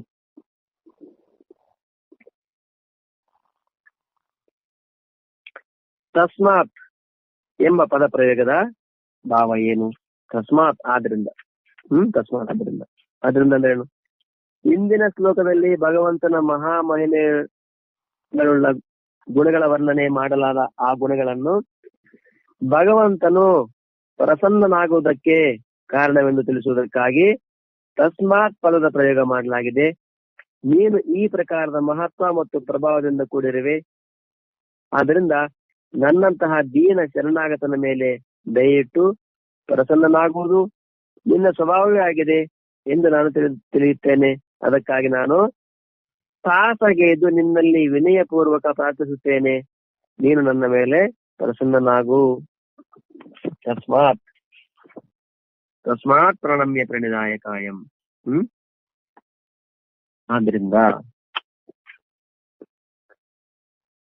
ಯಾವ್ದ್ರಿಂದ? ಇಂದಿನ ಶ್ಲೋಕದಲ್ಲಿ ಭಗವಂತನ ಮಹಿಮೆಗಳುಳ್ಳ ಗುಣಗಳ ವರ್ಣನೆ ಮಾಡಲಾಗಿದೆ. ಇಂದಿನ ಶ್ಲೋಕದಲ್ಲಿ ನೋಡಿದ್ವಿ ನಾವು. ಆ ಗುಣಗಳನ್ನ ಭಗವಂತನು ಪ್ರಸನ್ನನಾಗುವುದಕ್ಕೆ ಕಾರಣವೆಂದು ತಿಳಿಸ್ಲಿಕ್ಕಾಗಿ, ಹಾಗಾಗಿ ನೀವು ಎಂತ ಮಹಾನ್ ಭಾವರಿದ್ದೀರಿ ಅಂತೇಳಿ ಇಂದಿನ ಶ್ಲೋಕಗಳಲ್ಲಿ ವರ್ಣನೆ ಮಾಡಲಾಯಿತು. ಆ ಭಗವಂತನ ಪ್ರಸನ್ನನಾಗೋದಕ್ಕೆ ಕಾರಣವನ್ನು ತಿಳಿಸ್ಲಿಕ್ಕಾಗಿ ಇಲ್ಲಿ ತಸ್ಮಾತ್ ಪದದ ಪ್ರಯೋಗ ಮಾಡಲಾಗಿದೆ. ನೀನು ಈ ಪ್ರಕಾರದ ಮಹತ್ವ ಮತ್ತು ಪ್ರಭಾವದಿಂದ ಕೂಡಿದಿರಿ, ಆದ್ರಿಂದ ನನ್ನಂತಹ ದೀನ ಶರಣಾಗತನ ಮೇಲೆ, ಇಂಥ ಮಹಾನ್ ವ್ಯಕ್ತಿಗಳು ತಾವು, ನನ್ನಂತಹ ದೀನ ಶರಣಾಗತನ ಮೇಲೆ ದಯವಿಟ್ಟು ಪ್ರಸನ್ನನಾಗುವುದು ನಿನ್ನ ಸ್ವಭಾವವೇ ಆಗಿದೆ. ಯಾರಾದ್ರೂ ಮಹಾನ್ ವ್ಯಕ್ತಿಗಳು ಅಯ್ಯೋ ಹಿಂಗ ಆಗೋಯ್ತು ಅಂತಂದ್ರೆ, ಸರಿ ಏನೋ ಆಗಿದ್ದಾಗೋಯ್ತು ಅಂತೇಳಿ ಅಷ್ಟು ಕಠೋರವಾಗಿರೋದಿಲ್ಲ, ಮತ್ತೇನು ಸೌಮ್ಯವಾಗಿರ್ತಾರೆ. ಏನೋ ಆಗಿದೆ, ಸರಿ ಈ ಸಲ ಕ್ಷಮಾವೇಶ ಮಾಡ್ತಿದ್ದಾನೆ ಆಗ್ಲಿ ಅಂತೇಳಿ ಪ್ರಸನ್ನರಾಗ್ತಾರೆ. ಹಾಗಾಗಿ ಅಂತ ಶರಣಾಗತದ ಮೇಲೆ ದಯವಿಟ್ಟು ಪ್ರಸನ್ನ ಆಗುವುದು ನಿಮ್ಮ ಸ್ವಭಾವ ಆಗಿದೆ ಅಂತೇಳಿ ನಾನ್ ತಿಳ್ಕೊಂತ ಇದ್ದೇನೆ. ಅದಕ್ಕಾಗಿ ನಾನು ಸಾಹಸಗೈದು ನಿಮ್ಮಲ್ಲಿ ವಿನಯಪೂರ್ವಕ ಪ್ರಾರ್ಥನೆ ಮಾಡ್ತಾ ಇದ್ದೇನೆ. ನನಗೆ ಗೊತ್ತಿದೆ ನೀವು ಶರಣು ಅಂತಂದ್ರೆ ಕ್ಷಮಿಸ್ತೀರಿ ಅಂತೇಳಿ ನನಗೆ ಗೊತ್ತಿದೆ. ಹಾಗಾಗಿ ಅದು ನಿಮ್ಮ ಸ್ವಭಾವ ಅಂತ ನನಗೆ ಗೊತ್ತಿದೆ. ಅದಕ್ಕಾಗಿ ನಾನು ಒಂದು ಸಾಹಸನೇ ಮಾಡ್ತಿದ್ದೇನೆ. ಏನಂತ? ನನ್ನ ಕ್ಷಮಿಸಿ ಅಂತ. ಇದು ನನ್ನ ಸಾಹಸ. ಇದು ನಿಮ್ ಮುಂದೆ ಕ್ಷಮಾ ಅಂದ್ರೆ ಪರಮಾತ್ಮ ಹತ್ರ ಹೋಗಿ ಕ್ಷಮಿಸು ಅಂತ ಕೇಳ್ಬೇಕಾದ್ರೂ ಕೂಡ ಒಂದು ಸಾಹಸ ಇರ್ಬೇಕು. ತಪ್ಪನ್ನು ಒಪ್ಕೋಬೇಕಾದ್ರು ಬಲ ಇರಬೇಕು ಅಂತ ಹೇಳ್ತಾರೆ. ತಮ್ಮ ತಪ್ಪನ್ನು ಒಪ್ಕೋಬೇಕಾದ್ರು ಬಲವಂತನೇ ಒಪ್ಕೊಳ್ಬಲ್ಲ. ಯಾರು ದುರ್ಬಲ ಇದ್ದಾನೆ ಅವನು ತನ್ನ ತಪ್ಪನ್ನು ಒಪ್ಕೊಳ್ಳಿಕ್ಕೆ, ಯಾಕಂದ್ರೆ ದುರ್ಬಲತೆ ಇದೆ, ವೀಕ್ನೆಸ್ ಅಂತ ಹೇಳ್ತೀವಿ ನಾವು. ತಪ್ಪನ್ನು ಒಪ್ಕೊಳ್ಳಿಕ್ಕೆ ಆಗಲ್ಲ. ತಪ್ಪನ್ನು ಒಪ್ಕೋಬೇಕಾದ್ರೂ ಕೂಡ ಬಲ ಇರ್ಬೇಕಾಗತ್ತಂತೆ. ಅದನ್ನ ತಿದ್ದುಕೋಬೇಕಾದ್ರೆ ಇನ್ನೂ ಬಲ ಇರ್ಬೇಕು. ಅದನ್ನ ಒಪ್ಕೊಳ್ಬೇಕಾದ್ರೇನೆ ಬಲ ಇರ್ಬೇಕು. ಅದು ತಿದ್ದುಕೋಬೇಕಾದ್ರೆ ಇನ್ನೂ ಹೆಚ್ಚಿನ ಬಲದ ಅವಶ್ಯಕತೆ ಇದೆ. ತಪ್ಪನ್ನು ಒಪ್ಕೊಳ್ಳಿಕ್ಕೇನೆ ತಯಾರಿರಲಿ, ನೀವು ತಿದ್ದುಕೊಳ್ಳೋದಿಲ್ಲ. ಹಾಗಾಗಿ ಇಲ್ಲಿ ನಾನೊಂದು ಸಾಹಸ ಮಾಡ್ತಿದ್ದೇನು, ನಿಮ್ಮಲ್ಲಿ ವಿನಯ ಪೂರ್ವಕ ಪ್ರಾರ್ಥನೆ ಮಾಡ್ತಾ ಇದ್ದೇನೆ, ನನ್ನಿಂದ ಅಪರಾಧವನ್ನ ಕ್ಷಮಿಸು ಅಂತೇಳಿ. ಹಾಗಾಗಿ ಇದು ಸಾಹಸ. ಬಲವಂತನೇ ಸಾಹಸ ಮಾಡ್ತಾನೆ. ಯಾರು ದುರ್ಬಲರು ಇರ್ತಾರೆ ಅವ್ರು ಸಾಹಸ ಎಲ್ಲಿ ಮಾಡ್ತಾರೆ? ಸಾಹಸ ಮಾಡ್ಲಿಕ್ಕೆ ಏನಿರ್ಬೇಕು? ಒಳ್ಳೆ ದೃಢವಾಗಿರ್ಬೇಕು. ದುರ್ಬಲನಾಗಿರ್ತಕ್ಕಂಥ ಏನ್ ಸಾಹಸ ಮಾಡ್ತಾನೆ. ಹಾಗೆ ಇಲ್ಲಿ ತನ್ನ ತಪ್ಪನ್ನು ಒಪ್ಕೊಳ್ಬೇಕಾದ್ರೂ ಕೂಡ ಅವನು ಹೆಂಗಿರ್ಬೇಕು, ಬಲಿಷ್ಠ ಆಗಿರ್ಬೇಕು, ಗಟ್ಟಿ ಇರ್ಬೇಕು. ಅದಕ್ಕಾಗಿ ನಾನು ಸಾಹಸಕ್ಕೆ ಇದು ನಿಮ್ಮಲ್ಲಿ ದೃಢವಾಗಿರ್ತಕ್ಕಂಥವನ್ನೇ ಸಾಹಸ ಮಾಡ್ತಾನೆ. ನಿಮ್ಮಲ್ಲಿ ವಿನಯಪೂರ್ವಕ ಪ್ರಾರ್ಥನೆ, ನನ್ನ ಮೇಲೆ ಪ್ರಸನ್ನನಾಗು. ಸ್ವಾಂ ಪದದೊಡನೆ ಈಶಂ ಮತ್ತು ಈಡ್ಯಂ ವಿಶೇಷಣವನ್ನು ಕೊಟ್ಟು ನಾನು ಶರೀರವನ್ನ ಚರಣಗಳಲ್ಲಿ ನಿವೇದಿಸಿ ಪ್ರಮಾಣಗೈದು ನಿನ್ನಲ್ಲಿ ಪ್ರಸನ್ನನಾಗೆಂದು ಪ್ರಾರ್ಥಿಸುತ್ತೇನೆ. ಈ ಮಾತಿನಿಂದ ಯಾವ ಭಾವವನ್ನು ತೋರಿಸಲಾಗಿದೆ? ಸ್ವಾಂ ಪದದೊಡನೆ ಈಶಂ ಮತ್ತು ಈಡ್ಯಂ ವಿಶೇಷಣ ಕೊಟ್ಟು ನಾನು ಶರೀರವನ್ನ ಚರಣಗಳಲ್ಲಿ ನಿವೇದಿಸಿ ಪ್ರಮಾಣಗೈದು ನಿನ್ನಲ್ಲಿ ಪ್ರಸನ್ನನಾಗೆಂದು ಪ್ರಾರ್ಥಿಸುತ್ತೇನೆ. ಈ ಮಾತಿನ ಭಾವ ಏನಪ್ಪಾ ಅಂತ ಹೇಳ್ತಾ, ಎಲ್ಲರ ನಿಯಮನ ಮಾಡುವ ಒಡೆಯನನ್ನ ಈಶ ಎಂದು ಹೇಳ್ತಾರೆ ಮತ್ತು ಸ್ತುತಿಗೆ ಯೋಗ್ಯನಾಗಿರುವವನನ್ನ ಈಡ್ಯ ಎಂದು ಹೇಳ್ತಾರೆ. ಎರಡು ವಿಶೇಷಣಗಳನ್ನ ಪ್ರಯೋಗಿಸಿ ಅರ್ಜುನನು ಈ ಭಾವವನ್ನು ತೋರಿಸುತ್ತಿದ್ದಾನೆ. ಹೇ ಪ್ರಭು, ಈ ಸಮಸ್ತ ಜಗತ್ತಿನ ನಿಯಮನ ಮಾಡುವವನೇ ಎಲ್ಲಿಯವರೆಗೆಂದರೆ ಇಂದ್ರ, ಆದಿತ್ಯ, ವರುಣ, ಕುಬೇರ, ಯಮ ಮೊದಲಾದ ಲೋಕ ನಿಯಾಮಕರಾದ ದೇವತೆಗಳನ್ನು ಕೂಡ ನಿನ್ನ ನಿಯಮನದಲ್ಲಿ ಇರಿಸುವ ನೀನು ಎಲ್ಲರ ಏಕಮಾತ್ರ ಮಹೇಶ್ವರನಾಗಿದ್ದೀಯೆ ಮತ್ತು ನಿನ್ನ ಗುಣ ಗೌರವಗಳ ಹಾಗೂ ಮಹತ್ವದ ವಿಸ್ತಾರವು ಎಷ್ಟಿದೆ ಅಂತಂದ್ರೆ, ಜಗತ್ತೆಲ್ಲವೂ ಸದಾ ಸರ್ವದ ನಿನ್ನ ಸ್ತುತಿಯನ್ನು ಮಾಡುತ್ತಾ ಇದ್ದರೂ ಕೂಡ ಅದರ ತುದಿ ಮುಟ್ಟಲಾರದು. ಅದಕ್ಕಾಗಿ ನೀನೇ ವಸ್ತುತಃ ಸ್ತುತಿಗೆ ಯೋಗ್ಯನಾಗಿರುವೆ. ನಾನು ಸ್ತುತಿಸಿ ನಿನ್ನನ್ನ ಪ್ರಸನ್ನಗೊಳಿಸುವಂತಹ ಜ್ಞಾನವಾಗಲಿ ಮತ್ತು ವಾಣಿಯಲ್ಲಿ ಬಲವಾಗಲಿ ಇಲ್ಲ. ಅಬೋಧನಾದ ನಾನು ನನ್ನ ಸ್ತವನವನ್ನ ಏನು ಮಾಡಬಲ್ಲೆ? ನಾನು ನಿನ್ನ ಪ್ರಭಾವವನ್ನ ತಿಳಿಸುವುದಕ್ಕಾಗಿ ಏನೆಲ್ಲ ಹೇಳುವೆನೋ ಅದು ವಾಸ್ತವವಾಗಿ ನಿನ್ನ ಪ್ರಭಾವದ ನೆರಳನ್ನು ಕೂಡ ಮುಟ್ಟಲಾರದು. ಆದ್ದರಿಂದ ಅದು ನನ್ನ ಪ್ರಭಾವದ ಕಡಿಮೆ ಮಾಡುವಂತದ್ದೇ ಆಗುವುದು. ಅದು ನಿನ್ನ ಪ್ರಭಾವವನ್ನ ಕಡಿಮೆ ಮಾಡುವಂತದ್ದೇ ಆಗುವುದು. ಆದ್ದರಿಂದ ನಾನಾದರೂ ಈ ಶರೀರವನ್ನೇ ದಂಡವತ್ ನಿನ್ನ ಚರಣಾರವಿಂದಗಳಲ್ಲಿ ಕೆಡಹಿ ಸಮಸ್ತ ಅಂಗಗಳ ಮೂಲಕ ನಿನಗೆ ಪ್ರಣಾಮಗೈದು ನಿನ್ನ ಚರಣ ರಜದ ಪ್ರಸಾದದಿಂದಲೇ ನಿನ್ನ ಪ್ರಸನ್ನತೆಯನ್ನು ಪ್ರಾಪ್ತಿ ಮಾಡಿಕೊಳ್ಳಲು ಬಯಸುತ್ತೇನೆ. ನೀನು ಕೃಪೆ ಮಾಡಿ ನನ್ನ ಎಲ್ಲ ಅಪರಾಧಗಳನ್ನ ಮರೆತು ಬಿಡು ಮತ್ತು ದೀನನಾದ ನನ್ನ ಮೇಲೆ ಪ್ರಸನ್ನನಾಗು. ಈ ಬರೀ ಕ್ಷಮೆ ಬಿಡ್ತಕ್ಕಂಥ ವಿಧಾನ ಇಷ್ಟಲ್ಲ. ತ್ವಾಂ ಪದದೊಡನೆ ಈಶಂ ಮತ್ತು ಈಡ್ಯಂ ವಿಶೇಷವನ್ನು ಕೊಟ್ಟು ನಾನು ಶರೀರವನ್ನ ಚರಣಗಳಲ್ಲಿ ನಿವೇದಿಸಿ ಪ್ರಮಾಣಗೈದು ನಿನ್ನಲ್ಲಿ ಪ್ರಸನ್ನನಾಗೆಂದು ಪ್ರಾರ್ಥಿಸುತ್ತೇನೆ. ಈ ಮಾತಿನ ಭಾವ ಏನು ಪ್ರಶ್ನೆ ಮಾಡ್ತಾ, ಎಲ್ಲರ ನಿಯಮನ ಮಾಡುವ ಒಡೆಯನನ್ನ ಈಶ ಅಂತ ಹೇಳ್ತಾರೆ. ಎಲ್ಲರ ನಿಯಮನ ಮಾಡುವ ಒಡೆಯ ಯಾರಪ್ಪ? ಎಲ್ಲರನ್ನ ಯಾರ ನಿಯಮನ ಮಾಡ್ತಾನೆ? ಇಂದ್ರ, ಆದಿತ್ಯ, ವರುಣ, ಕುಬೇರ ಇವರನ್ನ ನಿಯಮನ ಮಾಡ್ತಕ್ಕಂಥ. ಅಂದ್ರೆ ಇವರೆಲ್ಲರೂ ಕೂಡ ಯಾರು ನಿಯಮನದಿಂದ ಕೆಲಸ ಮಾಡ್ತಾ ಇದ್ದಾರೆ ಅಂತ ಕಟಾಪಚಿತ್ರ ಬರ್ತದೆ. ಮೃತ್ಯುರ್ಗಾವತಿ ಪಂಚಮಃ ಹೇಳು ವಿಷಾತ್ ಪವನೋ ಅಂತೇಳಿ ಬರ್ತದೆ. ಅಂದ್ರೆ ಯಾರ ಭಯದಿಂದ ಗಾಳಿ ಬೀಸ್ತಾ ಇದೆ, ಯಾರ ಭಯದಿಂದ ಸೂರ್ಯ ಚಂದ್ರ ಇವರೆಲ್ಲ ಕೂಡ ಸಮಯಕ್ಕೆ ಸರಿಯಾಗಿ ಬರ್ತಾ ಇದ್ದಾರೆ. ಮೃತ್ಯು ಕೂಡ ಅವರ ಅಂದ್ರೆ ಎಲ್ರು ಕೂಡ ಅವರ ಕೆಲಸ ನಿರ್ವಹಿಸ್ತಾ ಇದ್ದಾರಂತೆ ಯಾರೋ ಭಯದಿಂದ. ನೋಡಿ ಅಂದ್ರೆ ಅವ್ರು ಕೂಡ ಡ್ಯೂಟಿ ಇದೆ, ಅವ್ರಿಗೊಂದು ಭಯ ಇದೆ ಅಂತೆ. ಪರಮಾತ್ಮ ನಾವು ಸರಿಯಾಗಿ ಕೆಲಸ ಮಾಡಿಲ್ಲ ಅಂದ್ರೆ ನಮ್ಮನ್ನ ಅಂತೇಳಿ ಭಯಪಡ್ತಾರಂತೆ. ಎಲ್ಲ ಯಾಕೆ ಎಲ್ಲರನ್ನ ನಿಯಮನ ಮಾಡಿದವ್ರೆ? ಎಲ್ಲರ ನಿಯಮನ ಮಾಡೋ ಒಡೆತನವನ್ನ ಈಶ ಅಂತ ಹೇಳ್ತಾರೆ. ಎಲ್ಲರನ್ನ ನಿಯಮನ ಮಾಡ್ತಕ್ಕಂತ ಒಡೆಯ ಅವರನ್ನ ಈಶ ಮತ್ತು ಸ್ತುತಿಗೆ ಯೋಗ್ಯನಾಗಿರೋರನ್ನ ಈಡ್ಯ. ಅಂದ್ರೆ ಸ್ತುತಿಗೆ ಯೋಗ್ಯ ಅಂದ್ರೆ ಸ್ತುತಿ ಮಾಡ್ಲಿಕ್ಕೆ ಯೋಗ್ಯನಾಗಿರ್ತಕ್ಕಂಥವ್ರು. ಎಲ್ಲರಿಗೂ ನಿಯಮನ ಮಾಡ್ತಾ ಒಡೆಯ ನನ್ನ ಈಶ ಅಂತಾರೆ. ಸ್ತುತಿಗೆ ಯೋಗ್ಯನಾಗಿರ್ತಕ್ಕಂಥ ಈಡ್ಯ ಅಂತ ಹೇಳ್ತಾರೆ.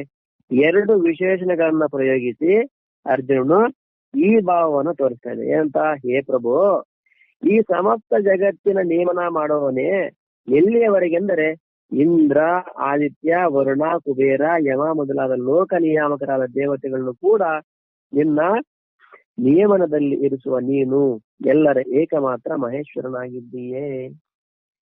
ಸರಿ. ಎರಡು ವಿಶೇಷಗಳನ್ನ ಪ್ರಯೋಗ ಮಾಡಿ ಅರ್ಜುನ ಏನ್ ತೋರಿಸ್ತಾ ಇದ್ದಾನೆ? ಹೇ ಪ್ರಭು, ಸಮಸ್ತ ಜಗತ್ತಿನ ನಿಯಮನ ಮಾಡುವವನೇ ಎಲ್ಲಿಯವರೆಗೆ ಅಂದ್ರೇನು? ಇಂದ್ರ, ಆದಿತ್ಯ, ವರುಣ, ಕುಬೇರ. ಇಂದ್ರ ಕೂಡ ಅವನ ಭಯದಿಂದಲೇ ಕೆಲಸ ಮಾಡ್ತಾ ಇದ್ದಾನೆ. ಆದಿತ್ಯ, ಸೂರ್ಯ, ವರುಣ ಅಂದ್ರೇನು? ಯಾವ್ಯಾವ ಕಾಲದಲ್ಲಿ ಹೋಗಿ ಎಲ್ಲಿ ಮಳೆ ಸುರಿಸ್ಬೇಕು, ಇದು ಕೂಡ ನಿಯಮನ ಪರಮಾತ್ಮನೇ ಮಾಡ್ತಾನಂತೆ ವರ್ಣನನ್ನ. ಈ ಸಾಮಾನ್ಯವಾಗಿ ಮಳೆ ಬೀಳುವುದು ನಮ್ಮ ಪ್ರಯತ್ನನ ಏನು? ಸೂರ್ಯ ಬರೋದು ನಮ್ಮ ಪ್ರಯತ್ನನ ಏನು? ಈಗ ಇದಿದೆ, ಗಡಿಯಾರ ಇದೆ. ಗಡಿಯಾರಕ್ಕೆ ಮೊದಲೆಲ್ಲ ಕೀ ಕೊಡುವಂತ ಗಡಿಯಾರ ಇತ್ತು. ಆಮೇಲೆ ಶೆಲ್ ಹಾಕೋ ಗಡಿಯಾರ ಬಂತು. ನಾವೇ ಶೆಲ್ ಹಾಕಿದನ್ನು ನಡೆಸ್ತಾ ಇದ್ದೀವಿ. ಚೆನ್ನಾಗಿದೆ. ಮತ್ತು ಸೂರ್ಯನ ಸಮಯಕ್ಕೆ ಸರಿಯಾಗಿ ತಗೊಂಡ್ಬರೋದು ಯಾರು ಇಲ್ಲಿಗೆ ಅಂತಂದ್ರೆ ಅದು ಮಾನವ ಶಕ್ತಿ ಅಲ್ಲ. ಅದು ಈಗ ಭೂಮಿ ತಿರುಗ್ತಾ ಇದೆ. ಭೂಮಿ ತಿರುಗಲಿಕ್ಕೆ ಎಲ್ಲ ದೇಶಗಳ ಪ್ರಧಾನಿಗಳೆಲ್ಲ ಸೇರಿ ಅದಕ್ಕೇನೋ ಒಂದು ಶಕ್ತಿಯನ್ನು ಕೊಟ್ಟು ತಿರುಗಿಸ್ತಾ ಇದ್ದಾರೆ ಎಲ್ಲ ಸೇರಿ? ಇಲ್ಲ, ನಾವು ಸಂಬಂಧನೇ ಇಲ್ಲ. ಅದೇ ರೀತಿ ವರುಣ, ಮಳೆ ಬೀಳ್ತಕ್ಕಂಥದ್ದು ಕೂಡ ಯಾವ್ಯಾವ ಕಾಲದಲ್ಲಿ ಎಲ್ಲಿ ಎಷ್ಟು ಮಳೆ ಆಗ್ಬೇಕು ನೋಡಿ. ದೊಡ್ಡ ದೊಡ್ಡ ಡ್ಯಾಮ್ಗಳು, ಕಾಲುವೆ, ನದಿಗಳೆಲ್ಲ ತುಂಬಿ ಹರಿತವೆ. ಒಂದ್ 15-20 ಲೀಟರ್ ನೀರು ತಗೊಂಡು ಹೋಗ್ಬೇಕಾದ್ರೆ ಅದಕ್ಕೆ ಎಷ್ಟೋ ಖರ್ಚಾಗ್ತದೆ. ಲಾರಿ ಬಾಡಿಗೆನಂತೆ ನೀರು ತಗೊಂಡ್ ಬರ್ಲಿಕ್ಕೆ ಅದಕ್ಕೆ ವ್ಯವಸ್ಥೆ ಬೇಕಾಗ್ತದೆ. ಇಷ್ಟು ಲಕ್ಷ ಗ್ಯಾಲನ್ ಗಟ್ಲೆ ನೀರನ್ನ ಕೆರೆ, ಕಾಲುವೆ ಇವೆಲ್ಲ ತುಂಬಿ ಹರಿತವೆ. ಪ್ರಕೃತಿ ಎಲ್ಲ ಪರಿಶುದ್ಧವಾಗ್ತದೆ, ಹಸಿರಾಗ್ತದೆ. ಇದೆಲ್ಲ ವರ್ಣ ಅಂದ್ರೆ ಮಳೆ ಬೀಳಲಿ ಅಂದ್ರೆ ಏನಾಗ್ತದೆ ಎಲ್ಲ? ನಮ್ಮ ಮನೆ ಹತ್ರ ಇರತಕ್ಕಂಥ ಗಿಡಕ್ಕೆ ನೀರಿಡ್ತೀವಿ ನಾವು, ಸರಿ. ಮತ್ತೆ ಎಲ್ಲಾ ಕಡೆ ಗಿಡಗಳು ನೀರು ಇಡೋದು ಯಾರಂದ್ರೆ ಪರಮಾತ್ಮ. ಈಗ ಅಮೆಜಾನ್ ಅರಣ್ಯ ಪ್ರದೇಶ ಇದೆ. ಅಮೆಜಾನ್ ಅರಣ್ಯ ಪ್ರದೇಶ ಯಾರು ನೀರಿಡೋರು ಅಂದ್ರೆ ವರುಣದೇವ. ನಮ್ಮನೆ ಮುಂದೆ ಒಂದು ಗಿಡಕ್ಕೆ ನೀರು ಇಡ್ತೀವಿ ನಾವು. ಇಡೀ ಬೆಟ್ಟ, ಗುಡ್ಡ, ಕಾಡು ಎಲ್ಲಾ ಗಿಡಗಳಿಗೆ ನೀರು ಯಾರು ಇಡ್ತಾರೆ ಅಂದ್ರೆ ಆ ಸಮಯಕ್ಕೆ ಸರಿಯಾಗಿ ಬಂದು ಎಲ್ಲಕ್ಕೂ ಕೂಡ ನೀರು ಕೊಡ್ತಾರೆ ವರುಣದೇವ. ಅಂದೂಟಿ ಎಲ್ಲಿ ಕೆರೆ ತುಂಬಿಸ್ಬೇಕು, ಕಾಲುವೆ ತುಂಬಿಸ್ಬೇಕು, ನದಿಗಳು ತುಂಬಿಸ್ಬೇಕು, ಸರೋವರಗಳು ತುಂಬಿಸ್ಬೇಕು, ಎಲ್ಲವನ್ನ ಮಾಡ್ತಾನೆ. ಇದು ನಮಗ್ ಸಂಬಂಧ ಇಲ್ಲವೇ ಇಲ್ಲ. ಇದು ಮನುಷ್ಯನ ಸಂಬಂಧಪಟ್ಟ ವಿಷಯ. ಇದ್ರಲ್ಲಿ ಇದೆಯಾ? ಮನುಷ್ಯನಿಗೆ ಯಾವ ಸಂಬಂಧ ಇಲ್ಲ. ಕನಿಷ್ಠ ಒಂದು ಮಳೆ ಜೋರಾಗಿ ಅದರಿಂದ ಕಾಪಾಡ್ಕೊಳ್ಳೋದೇ ದೊಡ್ಡ ಸಮಸ್ಯೆ ಆಗ್ಬಿಡ್ತದೆ. ತಗ್ಗಾದ ಪ್ರದೇಶಗಳಲ್ಲಿ ವಿಪರೀತ ಮಳೆ ಬಂದ್ರೆ ಮನೆಗಳಿಗೆಲ್ಲ ನೀರು ನುಗ್ಗಿ ಒದ್ದಾಡಿ ಅವ್ರನ್ನ ಬೈಕೊಂಡು ಇವ್ರನ್ನ ಬೈಕೊಂಡು ಸರ್ಕಾರದವ್ರು ಬೈಕೊಂಡು ಇದೆಲ್ಲ ಪದ್ಧತಿಯಲ್ಲಿ ನಡೀತದಲ್ಲ, ನೋಡ್ತೀವಿ ನಾವು. ಹಾಗಾಗಿ ಅದು ನಮ್ಮ ಶಕ್ತಿ ಅಲ್ಲ. ವರುಣದೇವ ಇಷ್ಟೆಲ್ಲವನ್ನ ಮಾಡ್ತಾರೆ. ಅದೇ ರೀತಿ ಗಾಳಿ, ಎಲ್ಲರ ಪ್ರಾಣ ಶಕ್ತಿಯನ್ನ, ಎಲ್ಲರಿಗೂ ಪ್ರಾಣ ಶಕ್ತಿ ಕೊಟ್ಟಿರ್ತಕ್ಕಂಥದ್ದು ಗಾಳಿ, ವಾಯು. ಇದು ಒಂದು ವೇಳೆ ಒಂದು ಅರ್ಧ ಗಂಟೆ 5 ನಿಮಿಷಕ್ಕೆ ರಜೆ ಹಾಕ್ಬಿಟ್ರೆ ಗಾಳಿ, ಇಷ್ಟು ವರ್ಷದಿಂದ ಕೆಲಸ ಮಾಡ್ದೇನೆ ಒಂದು ಅರ್ಧ ಗಂಟೆ ರಜೆ ತಗೊಂತಾ ಇದ್ದೀನಿ ನಾನು, ಸ್ವಲ್ಪ ನಿಮ್ ಪ್ರಾಣವನ್ನು ನೀವೇ ರಕ್ಷಣೆ ಮಾಡ್ಕೊಳ್ಳಿ ಅಂದ್ರೆ ಭೂಮಿ ಎಲ್ಲ ಬರೀ ಸ್ಮಶಾನ ಆಗ್ಬಿಡ್ತದೆ ಅಷ್ಟೇ. ಅಂತ ಯಾರು ಬದುಕಲಿಕ್ಕೆ ಇಲ್ಲ, ಎಲ್ಲ ಸತ್ತೋಗ್ಬಿಡ್ತಾರೆ. ಅಂದ್ರೇನು ಎಲ್ಲ ಲೋಕವನ್ನ ಕಾಪಾಡ್ತಾ ಇರ್ತಾರೆ ಅವರು. ನೀರಿನ ಮುಖಾಂತರ, ಆಹಾರದ ಮುಖಾಂತರ, ಗಾಳಿಯ ಮುಖಾಂತರ ಈ ಸಮಸ್ತ ಜಗತ್ತಿನ ನಿಯಮನ ಮಾಡ್ತಕ್ಕಂಥವ್ರು ಯಾರು? ಪರಮಾತ್ಮ. ಎಲ್ಲಿಯವರೆಗೆ ಅಂದ್ರೆ ಇಂದ್ರ, ಆದಿತ್ಯ, ವರುಣ, ಕುಬೇರ, ಯಮ ಎಲ್ಲ ಲೋಕಗಳ ನಿಯಾಮಕರಾದ ದೇವತೆಗಳನ್ನು ಕೂಡ ನಿನ್ನ ನಿಯಮನದಲ್ಲಿ ಇರಿಸುವ ನೀನು ಏಕ ಮಾತ್ರ. ಅಂದ್ರೇನು? ಇವರೆಲ್ಲ ನಿಯಾಮಿಸುದು ನೀನೆ. ಅಂದ್ರೆ ಆ ಪರಮಾತ್ಮನ ಶಕ್ತಿ ಅಂದ್ರೆ ಆ ನಿಯಮನದಿಂದ ಇವರೆಲ್ಲ ಕೆಲಸ ಮಾಡ್ತಾ ಇದ್ದಾರೆ. ಅದಕ್ಕಾಗಿ ಸಮಯಕ್ಕೆ ಸರಿಯಾಗಿ ಸೂರ್ಯ ಬರ್ತಾನೆ, ಸಮಯಕ್ಕೆ ಸರಿಯಾಗಿಯೇ ಚಂದ್ರ ಬರ್ತಾನೆ, ಭೂಮಿ ಎಷ್ಟು ತಿರುಗಬೇಕು, ಮಳೆಗಾಲ ಯಾವಾಗ ಬರ್ಬೇಕು, ಚಳಿಗಾಲ ಯಾವಾಗ ಬರ್ಬೇಕು, ಬೇಸಿಗೆಕಾಲ ಯಾವಾಗ ಬರ್ಬೇಕು, ಸಮಯಕ್ಕೆ ಸರಿಯಾಗಿ ಬರ್ತಾನೆ. ಅಂದ್ರೆ ಈ ನಿಯಮ ನೋಡಿದ್ರೆ ಇದರ ಹಿಂದೆ ಒಂದು ಶಕ್ತಿ ಇದೆ. ಆ ಶಕ್ತಿ ಅನುಸಾರವಾಗಿ ಇಷ್ಟೆಲ್ಲ ಕಾರ್ಯ ನಡೀತಾ ಇದೆ. ಮತ್ತೆ ಯಾರಪ್ಪ ನಿಯಮನ ಮಾಡಿದವರೆಲ್ಲ? ಇಂದ್ರ, ಆದಿತ್ಯ, ವರುಣ, ಕುಬೇರ ಇವರೆಲ್ಲರನ್ನ ಯಮ ಕೂಡ ಇರ್ತಾನೆ. ಯಮ ಯಾರ ಆಯುಷು ಪೂರ್ತಿ ಆಗಿದೆ ಅವ್ರನ್ನ ಇಲ್ಲಿಂದ ತಗೊಂಡು ಹೋಗ್ಬೇಕು. ಯಾರು ತಗೊಂಡೋಗ್ಲಿಲ್ಲ ಅಂತಂದ್ರೆ ಜನಸಂಖ್ಯೆ ಅಷ್ಟು ಬೆಳೀತವೆ. ಕೇವಲ ಜನಸಂಖ್ಯೆ ಅಲ್ಲ, ಪಶು ಪ್ರಾಣಿಗಳು ಅಷ್ಟು ಬೆಳೀತವೆ. ಮತ್ತೆ ಒಬ್ಬರನ್ನೊಬ್ಬರೇ ಒಂದಾಗಿ ತಿಂದ್ಬಿಡ್ತಾರೆ ಎಲ್ರು. ಯಾಕೆ? ಈಗ 150 ಕೋಟಿ ಜನ, 1500 ಕೋಟಿ ಆಗ್ಬಿಟ್ರೆ ನಿಂಗತಿ ಮತ್ತೆ ಭೂಮಿ ಮೇಲೆ ನಿಲ್ಲಕ್ಕೆ ಜಾಗ ಇಲ್ಲ. ಪ್ರಪಂಚದಲ್ಲಿ ಎಂದಾದ್ರೂ ಆ ರೀತಿ ಆಗಿದೆ ಅಂತಂದ್ರೆ ಸಾಧ್ಯನೇ ಇಲ್ಲ. ಮತ್ತೇನು, ಒಂದ್ ಕಡೆಯಿಂದ ಹುಟ್ಟ ಇನ್ನೊಂದ್ ಕಡೆಯಿಂದ ಅದನ್ನ ತೆಗಿತಾ ಇರ್ತಾರೆ, ಗೊತ್ತಾಗಲ್ಲ ನಮ್ಗೆ. ಈಗ ಹಳೆ ಎಲೆಗಳನ್ನ ಪ್ರತಿದಿನ ನಗರದ ರಸ್ತೆಗಳಲ್ಲಿ ಎಲೆಗಳೆಲ್ಲ ಉದುರು ಬೀಳ್ತಾ ಇರ್ತವೆ, ಹಳೆ ಎಲೆಗಳನ್ನ. ಅದನ್ನ ಬೆಳಗ್ಗೆ ಗುಡಿಸಿ ಎಲ್ಲ ಕ್ಲೀನ್ ಮಾಡ್ತಾ ಇರ್ತಾರೆ. ಒಂದ್ ವೇಳೆ ಏನೇ ಗುಡಿಸಲು ಯಾರೇ ಇಲ್ಲಪ್ಪ ಅಂದ್ರೆ ಆ ರಸ್ತೆಗಳೆಲ್ಲ ತುಂಬಾ ಕಸ ಕಡ್ಡಿಯಿಂದ ಸೇರಿ ಕೊಳಕಾಗ್ಬಿಡ್ತಾರೆ. ಬೆಂಗಳೂರು ರಸ್ತೆಗಳನ್ನ ಗುಡಿಸ್ತಾ ಇರ್ತಾರೆ, ನೋಡಿದ್ದೀರಾ? ಪ್ರತಿದಿನ ಎಲೆಗಳನ್ನ ಗುಡಿಸ್ಬಿಡ್ತಾರೆ ಅಂತ. ಹಾಗೆ ಹಳೆಯದನ್ನ ತೆಗಿಲಿಲ್ಲ ಅಂತಂದ್ರೆ ಏನಾಗ್ತದೆ? ಮತ್ತೆ ಭೂಮಿ ಮೇಲೆ ನಿಲ್ಲಕ್ಕೆ ಜಾಗ ಇಲ್ಲ. ಪಶು ಪಕ್ಷಿ ಜನ ಎಲ್ಲ ತುಂಬೋಗಿ ಒದ್ದಾಡೋದು. ಹಾಗಾಗಿ ಒಂದ್ ಕಡೆಯಿಂದ ಬೆಳೆಸುವಂತ ಕಾರ್ಯ, ಇನ್ನೊಂದ್ ಕಡೆಯಿಂದ ಕಟಾವು ಮಾಡುವಂತ ಕಾರ್ಯ ಕೂಡ ನಿರಂತರವಾಗಿ ನಡೀತಾನೆ ಇದೆ. ಒಂದ್ ಕಡೆ ಪ್ರತಿದಿನ ತೆಗಿತಾ ಇರ್ತಾರೆ. ಇದು ಯಮನ ಕೆಲಸ. ಯಮನ ಹೇಗೆ ತೆಗಿತಾನೆ ಅಂತ ನೋಡಿದನು. ಪುಣ್ಯಾತ್ಮರ ಅವನ ಹೇಗೆ ತೆಗಿತಾನೆ, ಪಾಪಾತ್ಮರ ಅವನ ಹೇಗೆ ತೆಗಿತಾನೆ, ಹಿಂದೆ ಯಾವ ರೀತಿ ದರ್ಶನ ಕೊಡ್ತಾನೆ, ಅವರಿಗೆ ಕರ್ಕೊಂಡು ಹೋಗ್ಲಿಕ್ಕೆ ಯಾವ ರೀತಿ ಬರ್ತಾನೆ. ಪುಣ್ಯಾತ್ಮರಾದವರಿಗೆ ಸೌಮ್ಯ ಮೂರ್ತಿಯಾಗಿ ಬರ್ತಾನೆ, ಪಾಪಾತ್ಮರಾದವರಿಗೆ ವಿಕಾರ ಉಗ್ರ ರೂಪ ಕಾಣಿಸ್ತಾನೆ ಅಂತ ನೋಡಿದ್ವಿ ನಾವು. ಈ ಎಲ್ಲರ ನಿಯಮನ ಮಾಡಿದ್ಯಾರಪ್ಪ ಅಂದ್ರೆ ನೀನೇ ಆಗಿದ್ದೀಯಾ, ನೀನೇ ಎಲ್ಲರ ಏಕಮಾತ್ರ ಮಹೇಶ್ವರನಾಗಿದ್ದೀಯಾ. ಮತ್ತು ನಿನ್ನ ಗುಣ ಗೌರವಗಳ ಮತ್ತು ಮಹತ್ವದ ವಿಸ್ತಾರ ಎಷ್ಟು ಅಂತ ಹೇಳಿ ಜಗತ್ತೆಲ್ಲವೂ ಸದಾ ಸರ್ವದ ನಿನ್ನ ಸ್ತುತಿಯನ್ನ ಮಾಡ್ತಾ ಇದ್ರು ಕೂಡ, ಜಗತ್ತೆಲ್ಲ ಕೂಡ ಸದಾ ಸರ್ವ ನಿನ್ನ ಸ್ತುತಿ ಮಾಡ್ತಾ ಇದ್ರು ಕೂಡ ಅವರ ತುದಿ ಮುಟ್ಟಲಾರದು. ಅಂದ್ರೇನು?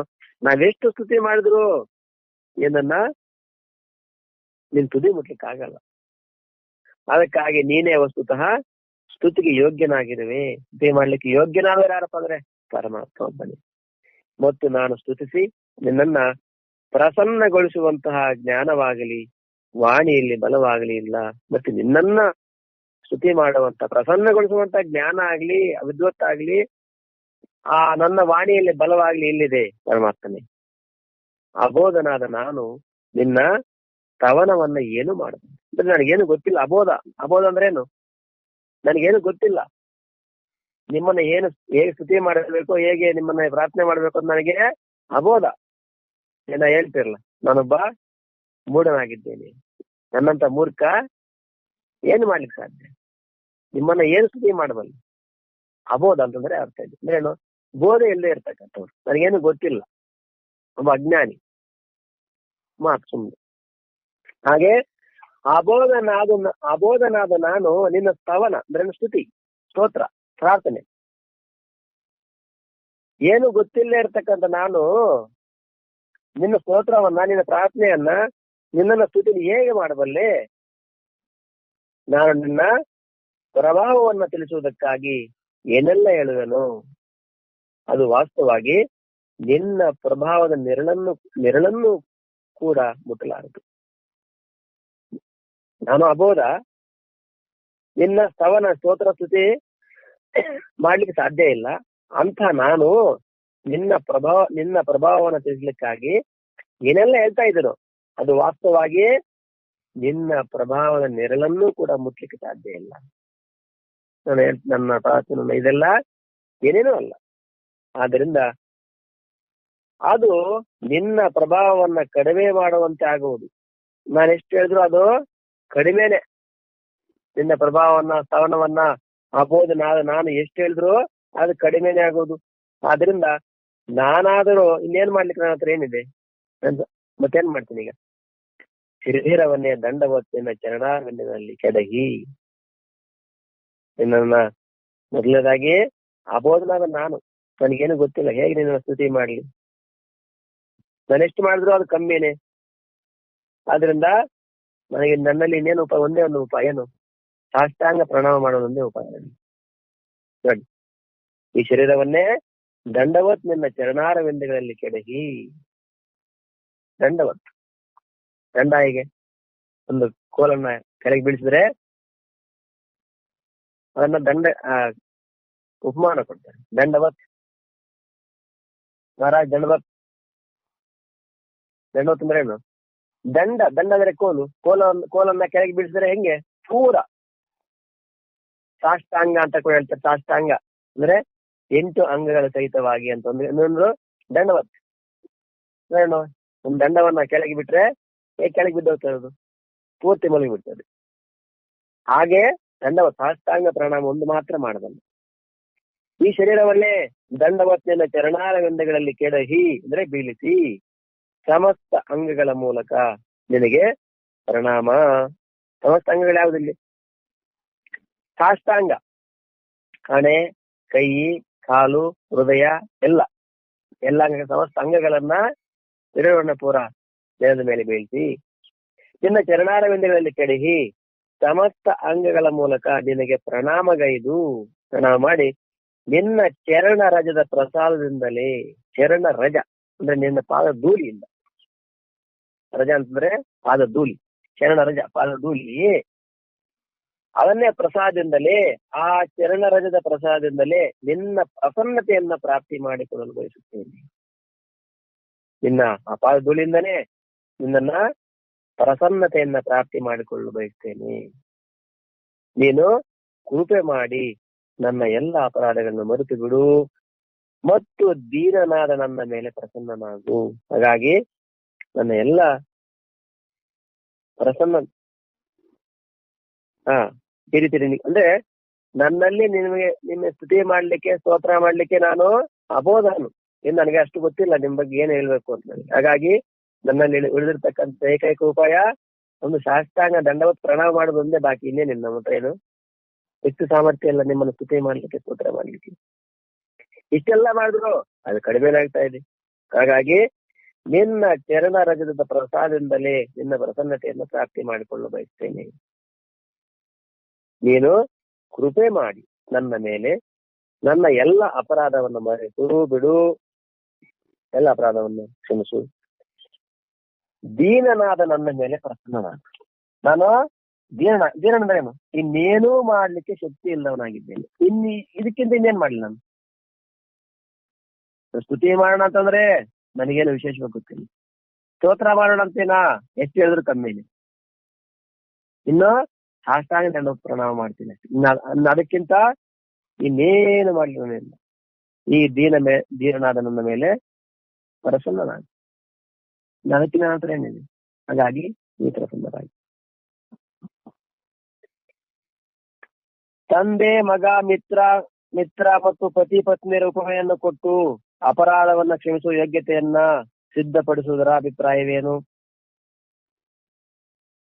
49 ಮತ್ತು 42ನೇ ಶ್ಲೋಕಗಳಲ್ಲಿ ಪ್ರಮಾದ, ವಿನೋದ ಮತ್ತು ಪ್ರೇಮ ಈ 3 ಕಾರಣಗಳಿಂದ ಮನುಷ್ಯರ ಮೂಲಕ ಯಾವುದಾದರೂ ಅಪರಾಧಗಳು ಆಗುತ್ತವೆ ಎಂದು ಹೇಳಿಯಾಗಿದೆ. ಇಲ್ಲಿ ಅರ್ಜುನನು ಮೇಲೆ ಹೇಳಿದ 3 ಉಪಮೆಗಳನ್ನು ಕೊಟ್ಟು ಭಗವಂತನಲ್ಲಿ 3 ಕಾರಣಗಳಿಂದ ಉಂಟಾದ ನನ್ನ ಅಪರಾಧಗಳನ್ನು ಸಹಿಸಬೇಕಾಗಿದೆ ಎಂದು ಪ್ರಾರ್ಥಿಸುತ್ತಿದ್ದಾನೆ. ಹೇಗೆ ಅಜ್ಞಾನದಲ್ಲಿ ಪ್ರಮಾದವಶರಾಗಿ ಮಾಡಲ್ಪಟ್ಟ ಮಗನ ಅಪರಾಧಗಳನ್ನ ತಂದೆಯೋ ಸಹಿಸುತ್ತಾನೆಯೋ, ಹಾಸ್ಯ ನಿಂದನೆಯಲ್ಲಿ ಮಾಡಲ್ಪಟ್ಟ ಮಿತ್ರನ ಅಪರಾಧಗಳನ್ನ ಸ್ನೇಹಿತರು ಸಹಿಸುತ್ತಾನೆಯೋ, ಹಾಗೆ ಪ್ರೇಮವಶವಾಗಿ ಮಾಡಲ್ಪಟ್ಟ ಪತ್ನಿ ಅಪರಾಧವನ್ನ ಪತಿಯು ಕ್ಷಮಿಸುತ್ತಾನೆಯೋ, ಹಾಗೆಯೇ ನನ್ನ 3 ಕಾರಣಗಳಿಂದ ಉಂಟಾದ ಸಮಸ್ತ ಅಪರಾಧಗಳನ್ನ ನೀನು ಕ್ಷಮಿಸು ಎಂಬುದೇ ಅಭಿಪ್ರಾಯವಾಗಿದೆ. ಇಲ್ಲಿ ತಂದೆ ಮಗ, ಮಿತ್ರ, ಪತಿ ಪತ್ನಿ ಅವರ ಉಪಮಾನವನ್ನು ಕೊಟ್ಟು ಅಪರಾಧವನ್ನು ಕ್ಷಮಿಸುವ ಯೋಗ್ಯತೆಯನ್ನ ಸಿದ್ಧಪಡಿಸುವುದರ ಅಭಿಪ್ರಾಯ ಏನು ಅಂತ ಪ್ರಶ್ನೆ ಮಾಡ್ತಾ 41 ಮತ್ತು 42ನೇ ಶ್ಲೋಕಗಳಲ್ಲಿ ಏನ್ ಹೇಳಿದ್ರು?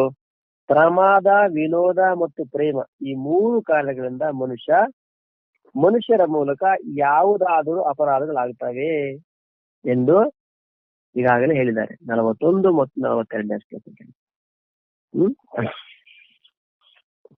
ನೋಡಿ, ಒಂದು ಪ್ರಮಾದ ಅಂದ್ರೆ ಏನಂತಾರೆ ಅದನ್ನ? ಉದಾಸೀನತೆ, ಏನಾಗುತ್ತೆ ಬಿಡು ಈ ಭಾವನೆ. ಇನ್ನೊಂದು ವಿನೋದ, ತಮಾಷೆ ಮಾಡ್ತಾ ನೋಡಿ, ಕೆಲವೊಮ್ಮೆ ತಮಾಷೆಗೆ ಮಾತಾಡ್ತಾ ಅದೇ ಜಗಳ ಕೂಡ ಆಗ್ಬಿಡ್ತದೆ. ಮಕ್ಕಳು ನೋಡಿದ್ದೀರಾ ನೀವು? ಒಂದು ತಮಾಷೆಗೆ ನಗ್ತಾ ಇರ್ತಾರೆ, ಏನೇನು ಮಾಡ್ತಿರ್ತಾರೆ. ಹಾಗೆ ತಮಾಷೆ ಮಾಡ್ತಾ ಒಬ್ರಿಗೊಬ್ರು ಜಗಳ ಕೂಡ ಆಗ್ಬಿಡ್ತದೆ. ಯಾಕಂದ್ರೆ ಮತ್ತೆ ಸೀರಿಯಸ್ ಅಂತ ಬಂದ್ಬಿಡ್ತಾರೆ. ಹಾಗೆ ಪ್ರಮಾದ, ವಿನೋದ ಮತ್ತು ಪ್ರೇಮ. ಇನ್ನೊಂದು ಪ್ರೇಮದಿಂದ ಕೂಡ ಮನುಷ್ಯ ಏನೆಲ್ಲ ಮಾತಾಡ್ಬಿಡ್ತಾರೆ ಅಂತಾರೆ. ಪ್ರೇಮ, ಅಭಿಮಾನದಿಂದ ಕೂಡ ನೋಡಿ. ಒಂದು ಪ್ರಮಾದ ಅಂದ್ರೆ ಆಲಸ್ಯ, ತಂದ್ರ ಅಂತಾರೆ, ಮತ್ತು ಅಜ್ಞಾನ ಇವೆಲ್ಲ ಕೂಡ. ಅದರಿಂದ ವಿನೋದ ಏನು? ತಮಾಷೆಗಾಗಿ ಮಾತಾಡ್ತಕೊಂಡು ಏನೆಲ್ಲ ಅಪರಾಧ ನಡೆದಿರ್ತದೆ. ಮತ್ತು ಪ್ರೇಮದಿಂದ ಕೂಡ ಈ 3 ಕಾರಣಗಳಿಂದ ಮನುಷ್ಯರ ಮೂಲಕ ಯಾವುದಾದರೂ ಅಪರಾಧಗಳು ಆಗುತ್ತವೆ ಅಂತೇಳಿ 41, 42ನೇ ಶ್ಲೋಕದಲ್ಲಿ ಈಗಾಗಲೇ ಹೇಳಿದ್ದಾರೆ. ಇಲ್ಲಿ ಅರ್ಜುನನು ಮೇಲೆ ಹೇಳಿದ 3 ಉಪಮೆಗಳನ್ನು ಕೊಟ್ಟು ಉಪಮಾನವನ್ನು ಕೊಡ್ತಾನೆ ಸಂಬಂಧಪಟ್ಟಂತೆ. ಏನು? ಭಗವಂತನಲ್ಲಿ 3 ಕಾರಣಗಳಿಂದ ಉಂಟಾದ ನನ್ನ ಅಪರಾಧಗಳನ್ನ ಸಹಿಸಬೇಕಾಗಿದೆ ಎಂದು ಪ್ರಾರ್ಥಿಸ್ತಾ ಇದ್ದಾರೆ. ಹೇಗೆ? ಅಜ್ಞಾನದಲ್ಲಿ ಪ್ರಮಾದವಶರಾಗಿ ಮಾಡಲ್ಪಟ್ಟ ಮಗನ ಅಪರಾಧವನ್ನು ತಂದೆಯು ಕ್ಷಮಿಸುತ್ತಾನೆಯೋ ಉಪಮಾನವನ್ನು ಕೊಟ್ಟು. ಏನು? ಅಜ್ಞಾನವಶದಲ್ಲಿ ಗೊತ್ತಿಲ್ಲ ಅವನಿಗೆ ಏನ್ ಮಾಡ್ಬೇಕು, ಏನು ಮಾಡಿದನಪ್ಪ. ಈಗ ತಂದೆ ಆಯ್ತು, ಆಗಿದ್ದಾಯ್ತು, ಇನ್ನು ಮುಂದೆ ಆದ್ರೂ ನೀನು ಸರಿಯಾಗಿರು ಆಯ್ತು ಅಂತ ಹೇಳಿ. ಯಾಕಂದ್ರೆ ನಾವು ಮಗ ಅಲ್ವಾ, ಏನ್ ಮಾಡಿದ್ರು ತಂದೆ ತಾಯಿ ಕ್ಷಮಿಸ್ತಾರೆ ಕೂಡ ನೋಡ್ತೀವಿ ನಾವು. ಅದೇನ್ ಮಾಡ್ಲಿ, ಊರೆಲ್ಲ ಅವರನ್ನ ಕೆಟ್ಟವನಂದ್ರು ಅವ್ರ ತಂದೆ ತಾಯಿಗಳವರನ್ನ ನಮ್ಮ ಮಗನೇ ಅಲ್ವಾ ಅಂತೇಳಿ ಕ್ಷಮಿಸ್ತಾರೆ. ಊರೆಲ್ಲ ಅವ್ರನ್ನ ಕತ್ತಿ ತಬ್ಬಿಟ್ರು, ಇವ್ರು ಮಾತ್ರ ಅವ್ರನ್ನ ಆಗ್ಲೂ ಕೂಡ ಇವ್ರನ್ನ ಮಳೆ ಕರೆದು ಅವ್ರಿಗೆ ಏನ್ ಬೇಕೆಲ್ಲ ಮಾಡ್ತಾರೆ. ಈ ಲೋಕದಲ್ಲಿ ನೋಡ್ತೀವಿ ನಾವು. ಹಾಗೆ ಮಕ್ಕಳ ತಪ್ಪುಗಳನ್ನ ತಂದೆ ತಾಯಿಗಳು ಕ್ಷಮಿಸುವ ಹಾಗೆ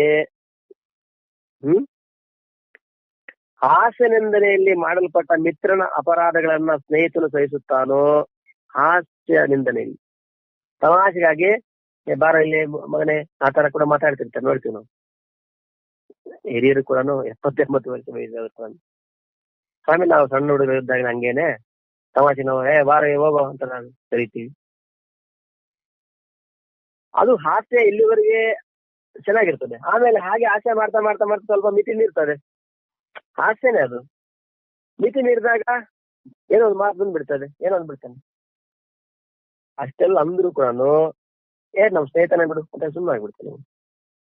ಅದೇ ಬೇರೆಯವ್ರ ಮಾತಾಡಿದ್ರೆ ಬಿಲ್ಕುಲ್ ಕ್ಷಮಿಸಂಗಿಲ್ಲ. ಈಗ ತನ್ನ ಮಗ ಏನೆಲ್ಲ ಮಾಡ್ತಾನೆ ಕ್ಷಮಿಸ್ತಾನೆ, ಅದೇ ಬೇರೆಯವ್ರು ಮಾಡಿದ್ರೆ ಕ್ಷಮಿಸ್ತಾನೆಯೇ? ಇಲ್ಲ. ಯಾಕೆ? ಅವರಿಗೆ ನಮ್ಮ ಮಗ ಅಲ್ವಾ. ಹಾಗಾಗಿ ಈಗ ನಾನು ಕೂಡ ನಿಮ್ಮ ಭಕ್ತನಾಗಿದ್ದೇನೆ. ಬೇರೆಯವರಾದ್ರೆ ನೀವು ಕ್ಷಮಿಸ್ತೀರೇ ಇಲ್ವೋ? ನಾನು ನಿಮಗೆ ಪ್ರಾರಂಭದಲ್ಲೇ ಹೇಳಿದ ಏನಂತ, ಶಿಷ್ಯಸ್ತೇಹಂ ಶಾದಿ ಮಾಂ ತ್ವಾಂ ಪ್ರಪನ್ನಂ. ಎಲ್ಲಿ? 2ನೇ ಅಧ್ಯಾಯದಲ್ಲಿ ನಾನು ನಿಮ್ ಶಿಷ್ಯನಾಗಿದ್ದೇನೆ. ಹಾಗಾಗಿ ಕ್ಷಮಿಸ್ಬೇಕು. ಹಾಗಾಗಿ ಏನ್ ದೊಡ್ಡ ಅಪರಾಧ ಅಲ್ಲ. ಮತ್ತೆ ಏನು ಹೇ ಕೃಷ್ಣ, ಹೇ ಯಾದವ, ಹೇ ಸಖ, ಇಷ್ಟೇ ಇನ್ನೇನು ವಿಷಯ ಏನ್ ಮಾಡಿದ್ದೇನೆ ಪಾಪ. ಹೇ ಸಖ ಅಂದಿದ್ದಾನೆ, ಹೇ ಕೃಷ್ಣ ಅಂದಿದ್ದಾನೆ, ಹೇ ಯಾದವ ಅಂತೇಳಿ ಕುಲದ ಹೆಸರನ್ನು ಇಟ್ಟು ಕರೆದಿದ್ದಾನೆ. ಹೇ ಯಾದವ ಅಂತ ಕರೆದಿರಬಹುದು. ಹೇ ಕೃಷ್ಣ ಬಾರ ಇಲ್ಲಿ, ಆ ಕುದುರೆಯಲ್ಲಿ ಕಟ್ಟು, ಸ್ವಲ್ಪ ಮೇವ್ ಹಾಕೋದಕ್ಕೆ ಅಂತ ಹೇಳ್ತಿದ್ನಲ್ಲ ಅರ್ಜುನ. ಹೇ ಸಖ, ಹೇ ಸ್ನೇಹಿತನೇ ಬಾರ ಇಲ್ಲಿ. ಏನ್ ದೊಡ್ಡ ಏನು ವಿಶೇಷ ಏನು ಮಾಡಿದ್ದಾನೆ ಪಾಪ. ಆಮೇಲೆ ಗೊತ್ತಾಯ್ತು, ಅದೇ ನಾನ್ ತಿಳ್ಕೊಂಡಂಗೆ ಸಾಮಾನ್ಯ ವ್ಯಕ್ತಿ ಅಲ್ಲ. ಹಾಗಾಗಿ ಈ ತರ ಮಾತಾಡಿದ್ದು ಕೂಡ ಅಪರಾಧವೇ. ಹೇಳಿ ಒಂದ್ಸರಿ ಹೇ ಸಖ ಅಂದೆ ಅಂತ, ಹೇ ಸ್ನೇಹಿತ ಬಾರ ಇಲ್ಲಿ ಅಂದೆ. ಏನಯ್ಯ ಕೃಷ್ಣ ಅಂತಂದೆ. ಹ ಹೇ ಯಾದವ, ಕುಲದ ಹೆಸರಿಟ್ಟು ಯಾದವರು ಹೆಸರಿಟ್ಟು ಕೂಡ ಕರೆದು ಬಿಡ್ತಾರೆ ಅಂತ. ಇದೆಲ್ಲ ಈಗ ಗೊತ್ತಾಗ್ತಾ ಇದೆ. ಅವರ ಮಹಿಮೆ ಗೊತ್ತಾದ ಮೇಲೆ ಓಹೋ ನಾನೇನೆಲ್ಲ ಅಪರಾಧ ಮಾಡಿದ್ದೇನೆ, ಎಷ್ಟೇ ಏನೇನು ಏನ್ ಮಾಡಿದ್ದಾರೆ ಪಾಪ. ಆದ್ರೂ ಅದು ಕೂಡ ಅಪರಾಧವೇ. ಹಾಗೆ ಹೇಗೆ ಮಗನ ತತ್ವಗಳನ್ನ ತಂದೆ ಕ್ಷಮಿಸ್ತಾನೋ, ಮಿತ್ರನ ಅಪರಾಧಗಳನ್ನ ಏನು ಹಾಸ್ಯ ನಿಂದನೆಯಲ್ಲಿ ಹಾಸ್ಯ ತಮಾಷೆ ಮಾಡ್ತಾ ನಿಂದೆ ಮಾಡ್ತಾರೆ. ಇವ್ರ ಕಥೆ ನಮ್ಗೆಲ್ಲ ಗೊತ್ತು ಬಿಡಲಿ, ಈ ತರ ಮಾತಾಡ್ತಾರೆ. ಸರಿ ಏನ್ರಿ ಅವ್ರು ನಿಮ್ ಬಗ್ಗೆ ಹಿಂಗ್ ಮಾತಾಡ್ತಾರೆ, ಅಯ್ಯೋ ಅವನು ಸಣ್ಣ ಹುಡುಗರ ಇದ್ದಾಗಿನ ಹಂಗೆ ಬಿಡಿಸುವ ಅವನೇನೋ ಮಾತಾಡ್ತಿರ್ತೀನಿ ಬಿಡಿ ಅಂದ್ರೇನು.